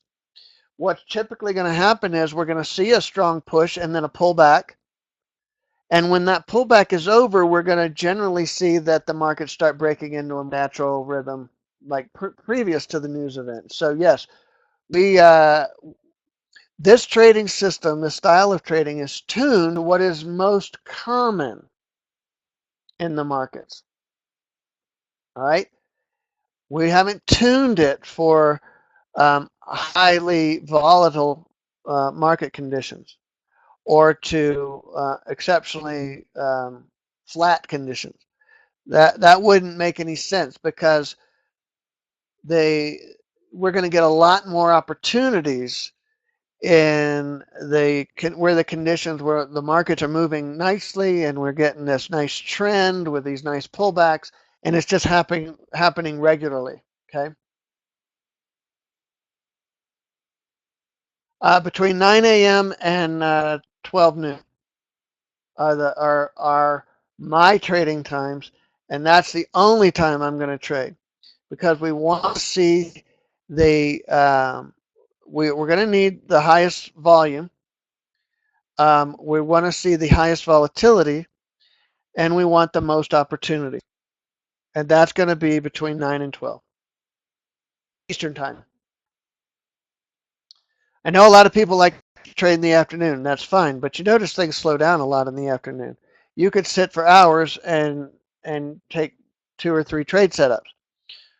What I prefer to do during the afternoon hours is to set that aside, practice, and instead of sitting and waiting for 2 or 3 trade setup opportunities, I'm going to go practice 20 or 30 trade setups so that when I'm trading during my trading session, I'm I've got that muscle memory working. I'm keyed in on the setups and what I'm looking for, rather than sitting for 2, 3, 4 hours hoping to get a couple of trade setups. All right, my time is better spent practicing for the period of time where I might get 5, 6, 10 trade setups. Okay.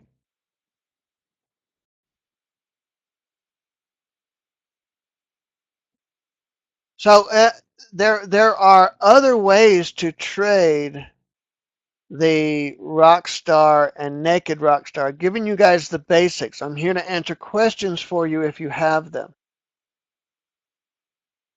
Yeah, market opens also, Milby. Yeah, that's the same thing. Same thing, whether it's a market open or a news event, we stop trading. We look for a hard push and then a pullback from that hard push. When that pullback is over, then we'll start trading again. So that could take anywhere from 5 to 20 minutes. We don't know. We just wait for the markets to tell us.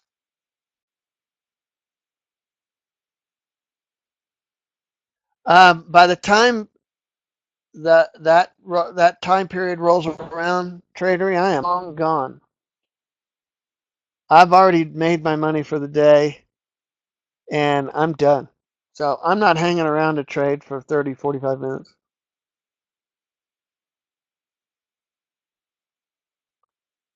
That's correct. Yeah. Volume drops, things slow down. Things can happen, certainly. Things can happen, and there are opportunities. And believe me, I used to trade from as early as I could get up to as long as I could keep my eyes open. That's what I used to do. Not so much anymore. Nope, 9 to noon and I'm done. And I'll spend the rest of my day working on trade analysis, practicing, studying potential trade setups,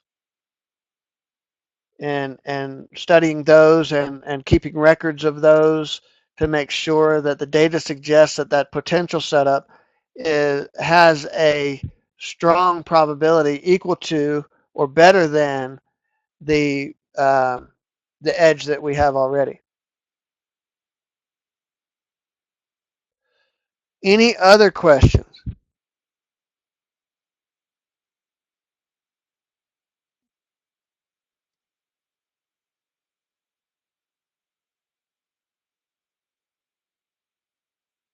Oh, a lot. Well, okay, let me qualify that.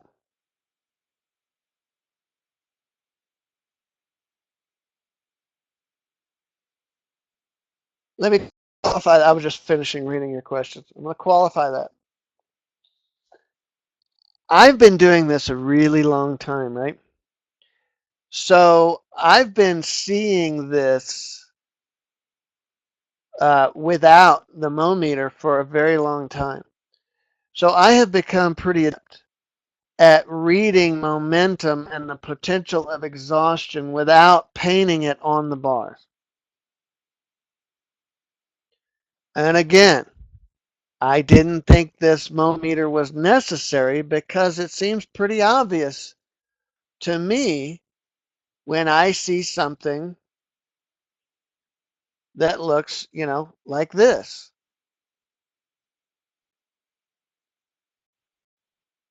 It seems pretty obvious that we have some strong momentum.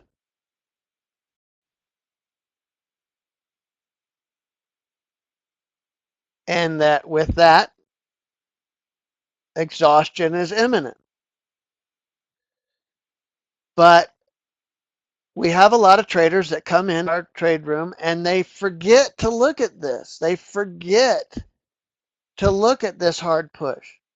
So that's where that's why I started putting the meter on there and saying, look, if the meter isn't on these bars, don't even think about what comes next, okay? Because you haven't done the first thing before you looked at this, and that was determine if exhaustion is imminent. So none of this makes any difference to me if we don't have the strong push first. People were ignoring this, and they started asking me questions. How can I qualify it as being a strong push or not? I said, well, to me, it seems pretty, obvious, but I guess it's because I've been doing it a long time. So that's where the meter came from. And the lighter colors tell you that the lighter the color, the more imminent the pullback.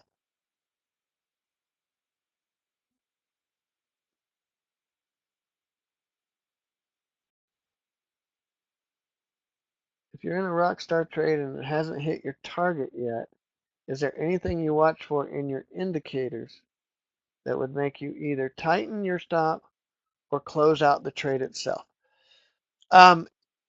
Not so much in the indicators per se, okay?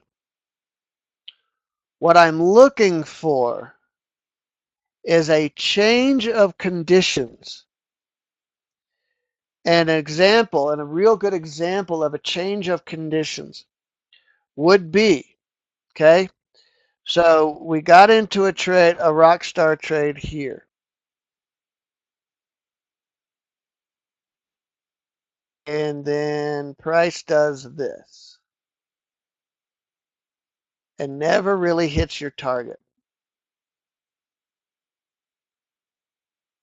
So I'm going to wait about 3 bars maximum.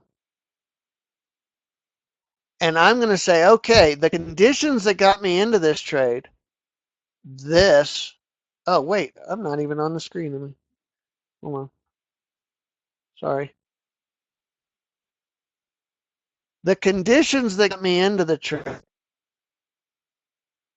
was this, right? This push up here, it broke out of the channel, had a hard push on the ROCKSTAR. Okay, that's what got me into the trade. Well, those conditions no longer exist. So I'm managing that trade. I don't want to be in that trade anymore. because it didn't do what we anticipated, and that was an immediate pullback. Started channeling. So if I'm staying over here on the third bar and I'm thinking, well, I'm in this trade, I think I'll just see what happens. Okay, I might as well. I'm in the trade.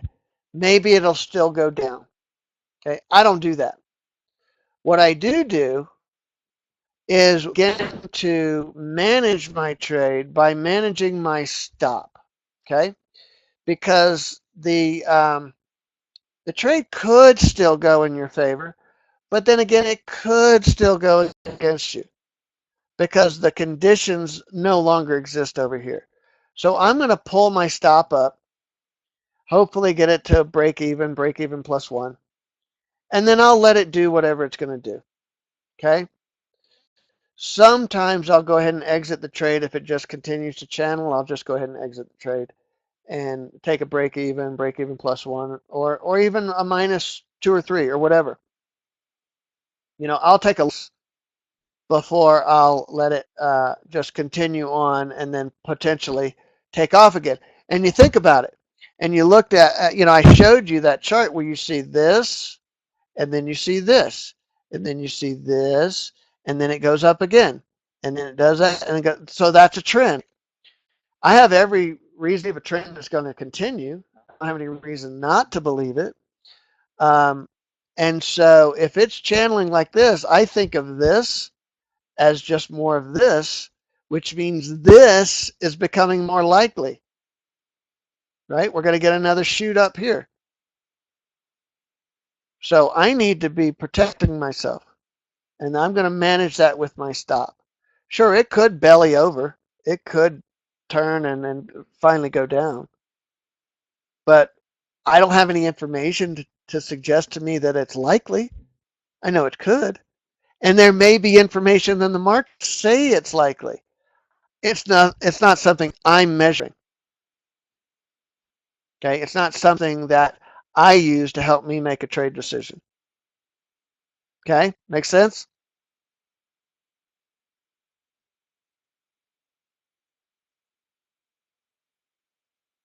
Any other questions?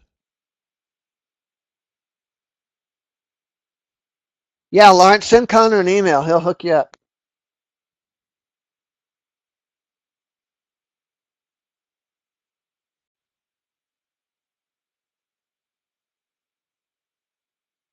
Yeah, there is some science behind the sweet spot, what I call the sweet spot. Many years of observation is the science behind it. Many hundreds or thousands of examples being studied and measured, and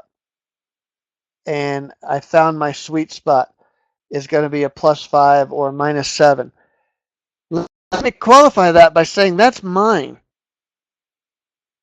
There are people who you still have. So there was just one or two of those coupons. Connor, is there one left or two left? I lost track. I stopped looking. Um, Other people still might trade, 5 tick stop and 3 tick target or 10 tick target or whatever. And they've qualified this works for them. Okay. I've come up with 5-7.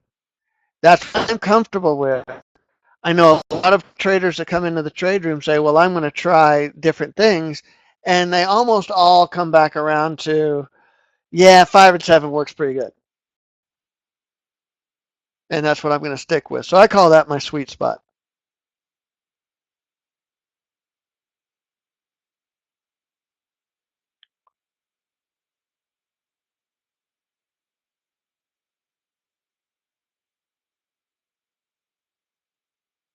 All right. Any other questions?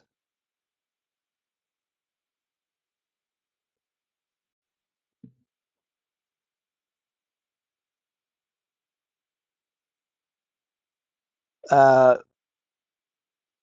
You're asking me in the number of contracts? You've asked me this before, Dennis.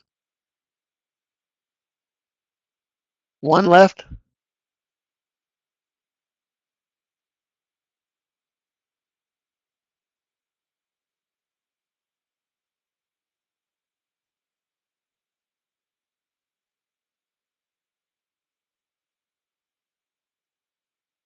All right, last question, and thank you for answering all of these two. I am noticing if I say an overbought indicator is printing and the candle starts to move down, that is usually a good indication of reversal. It's a good indication of potential exhaustion. Now, is that enough information for a potential reversal? But that's exactly why we measure OBOS, because we're looking for, on an uptrend, we're looking for, or on a downtrend, we're looking for underlying weaknesses to whoever is in control of the market at that particular point in time. So if there's a lot of buyers, we're looking for underlying weakness that would cause the buyers to start losing traction. Okay? So we're looking for weaknesses in an uptrend and for strengths in a downtrend.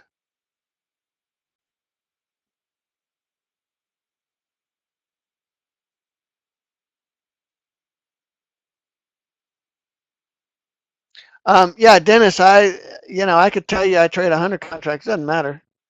I trade one. I trade five. I trade seven. It all depends.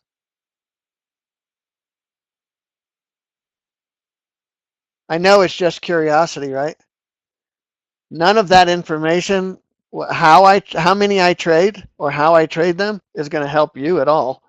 So just as it relates to your curiosity, yeah, I trade multiples.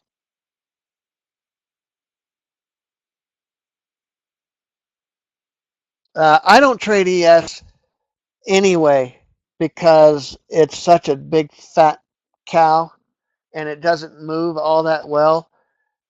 Sure, the ROCKSTAR works on it, and if I only traded the ES, I would still trade the ROCKSTAR. Uh, I do get fills, but I'm also willing to take some slippage to get those fills that I don't recommend people that haven't been trading it as long as I have to accept that type of slippage. And generally, I'm going to have a series of different orders as I scale in. It's going to be a series of market, stop market, and limit orders. I'm always going to start with a limit, but I'm going to mark it in if I have to. You'll notice I miss very few trades, but I am willing to accept some slippage because of the practice that I've done over the years.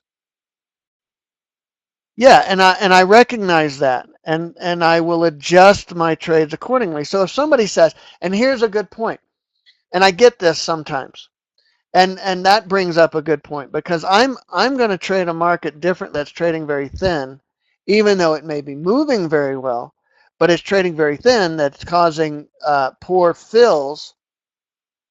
I may trade that differently from one day to the next on not the trades that I take, but the way that I scale my trades in.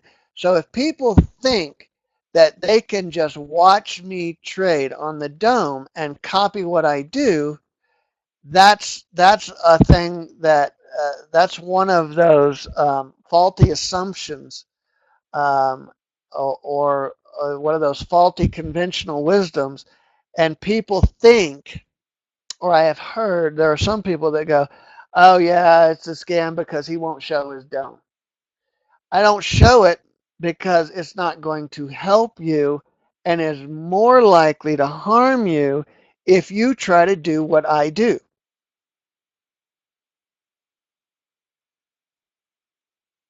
Only quickly, Yuri, because I don't trade the Forex markets. I left that up to some of our Forex traders to trade it and report back to me that it works great. But I'm not a Forex trader, so I don't practice it. My mission was to make sure that the indicators worked as expected on those charts, and they do. And I leave it up to forex traders to worry about that. But I've only heard really good things.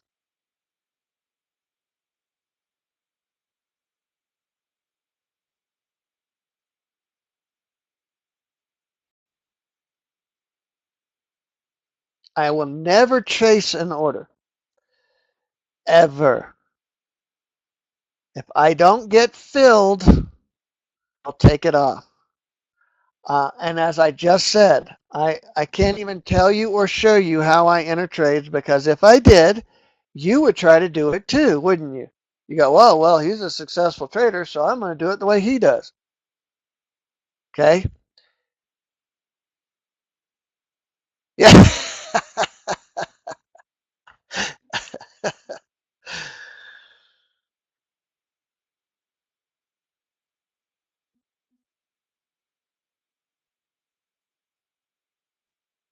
I can't rate indicators. That's like rating a part of a car.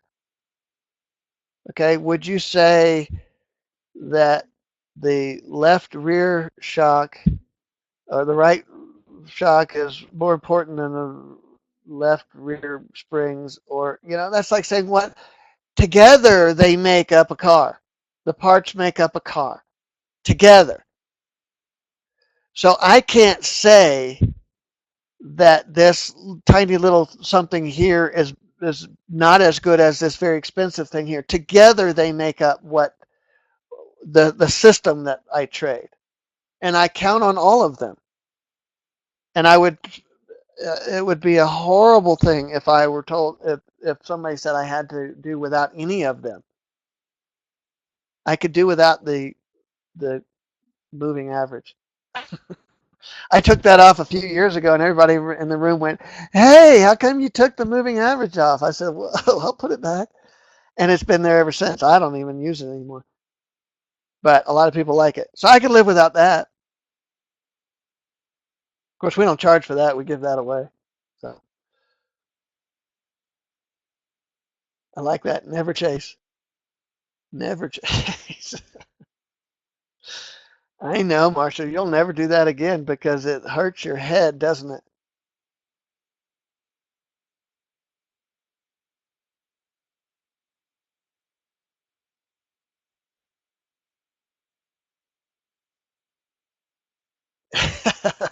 Yeah, take Connor's word for it. Jumping without a parachute is generally a bad idea.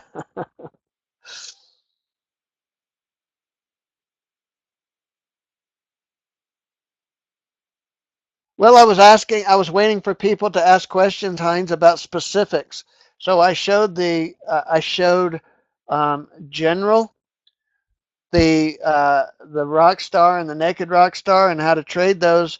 And if somebody had specific questions, which we asked people to bring specific questions, I'll set up a scenario and I'll answer your question. But so far, um, either there's no questions or I'm just doing an awesome job.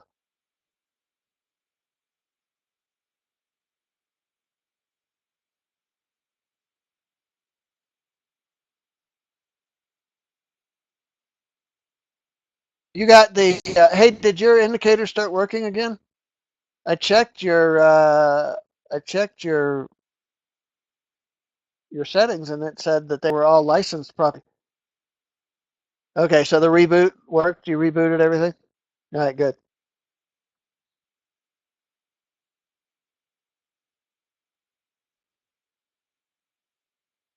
All right. So any other questions?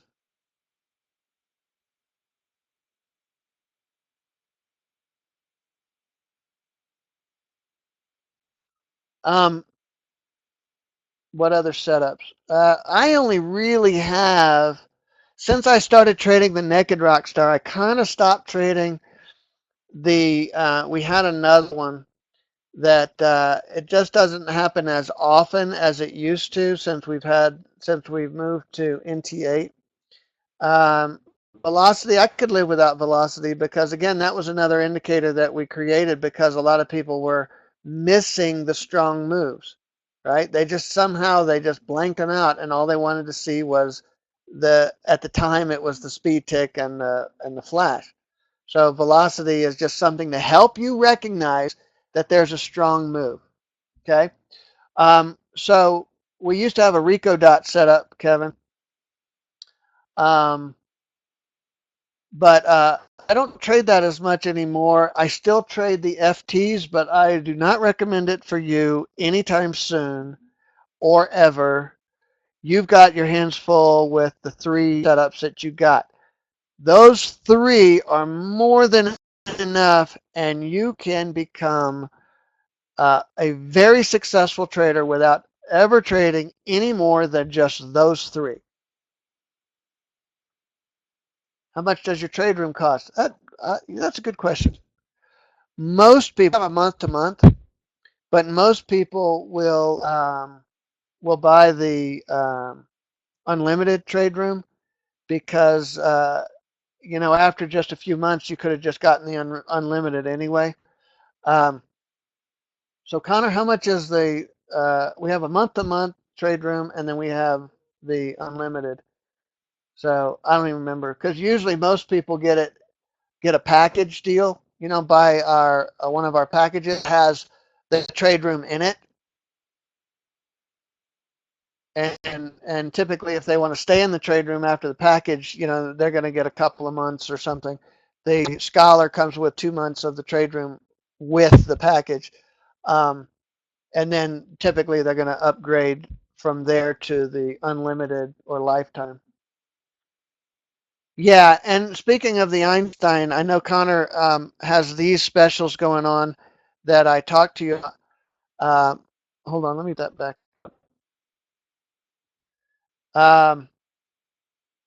But if you are one of the people that from the last special or missed the last special on the Einstein, I I reckon Connor's probably going to be pretty amenable to extending that special, or at least letting you know about the Einstein special that we did have. And but I leave all that stuff up to him. That's his thing.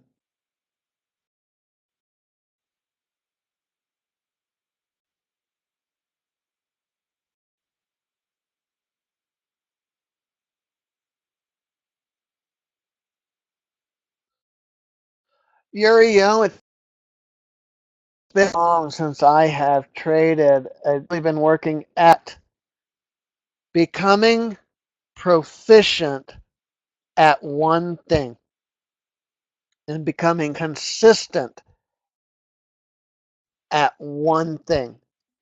I have managed to move my trading into a level of consistency that very few people have been able to do.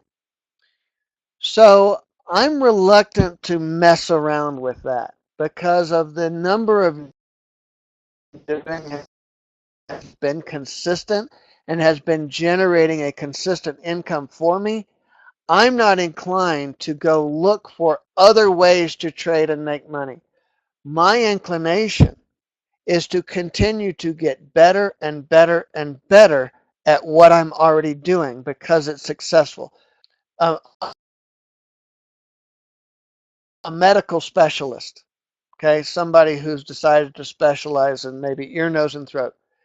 They're not looking to make more money by becoming um, a foot specialist or a general practitioner or whatever, but they continue to go to school or to continuing education, a profession that they have carved a niche in.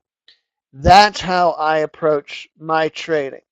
I'm not looking for more, better, and different ways to make money when I finally, after so many years of struggling, managed to find a way that I could repeat it over and over and over again without the risk that I would have to take on the longer term trades.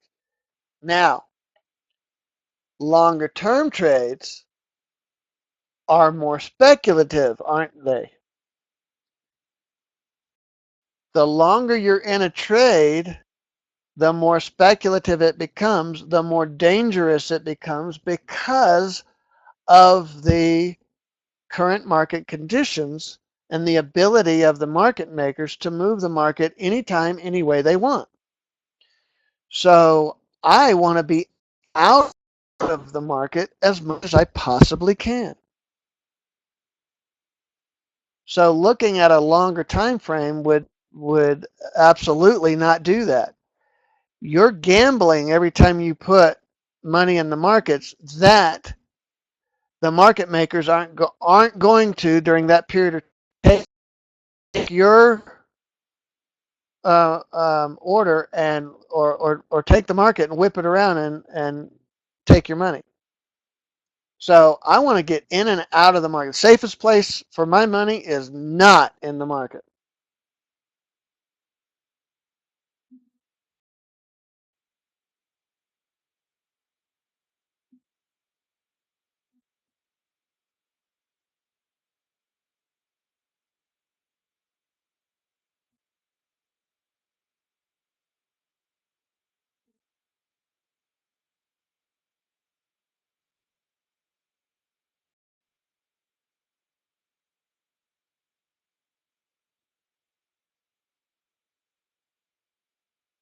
I will continue to evaluate, and it's something Bob brought to my attention the other day. Is something that, you know, I may want to probably spend some time evaluating to see if what he's seeing is something that I can work with and potentially create higher probability setups. I mean, what's being reported back to me from you guys is 75 to 80% winning trade.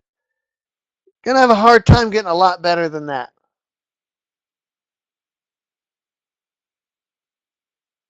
Yeah,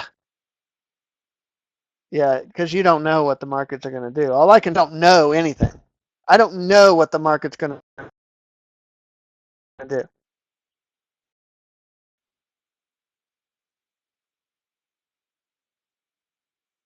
Well, there you go.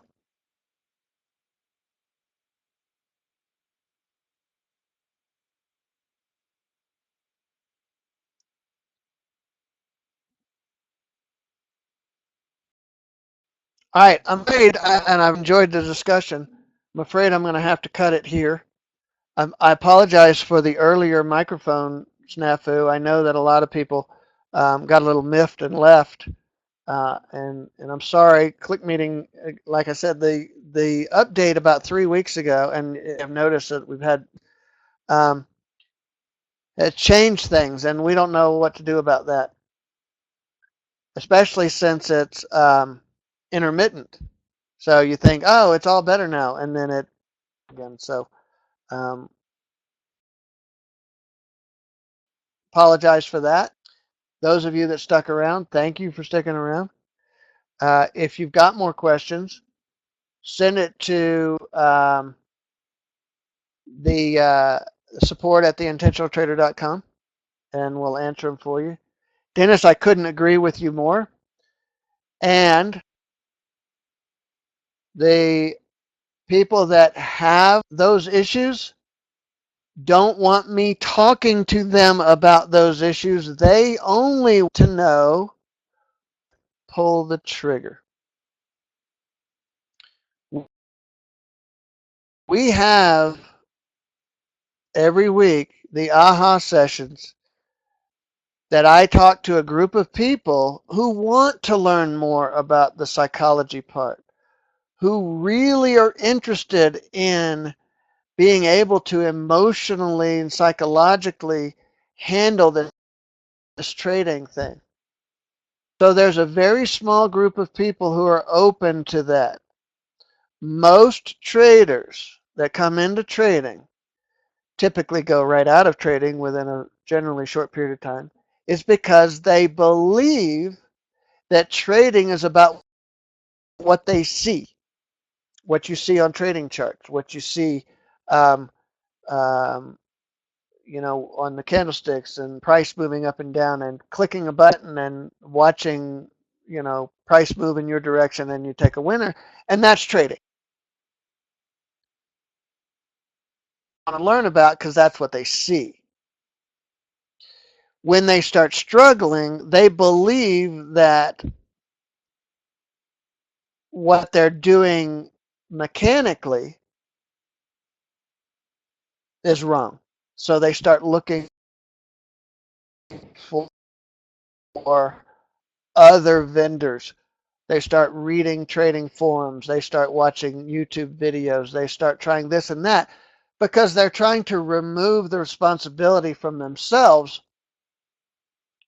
to something else.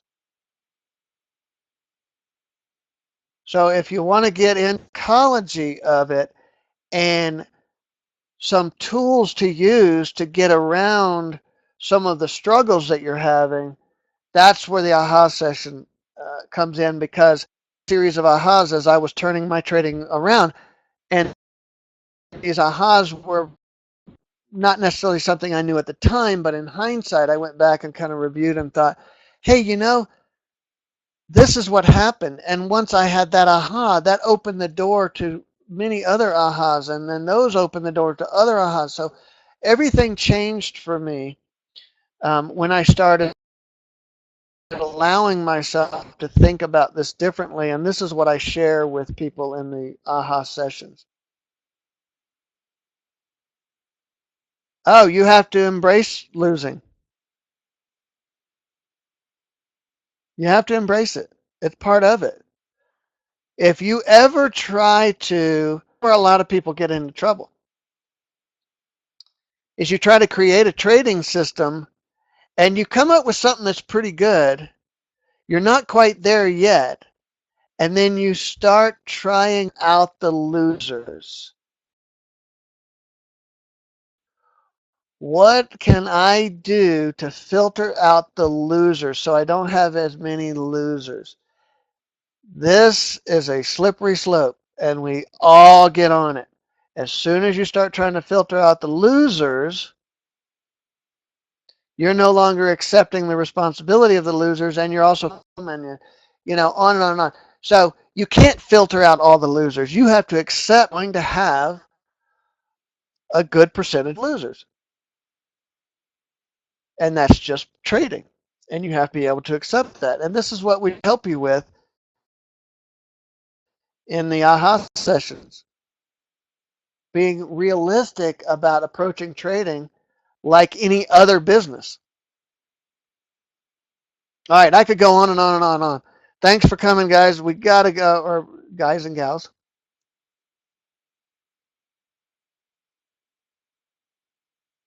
Welcome. Thanks for coming, everybody. Again, sorry about the problems. And if you're watching this on video and you left early, again, we apologize, but hopefully you watched the video and you got something out of it. Yep, he's jumping. I don't know when he's jumping. Soon. All right, everybody. Have a great rest of your day, and we'll talk to you soon.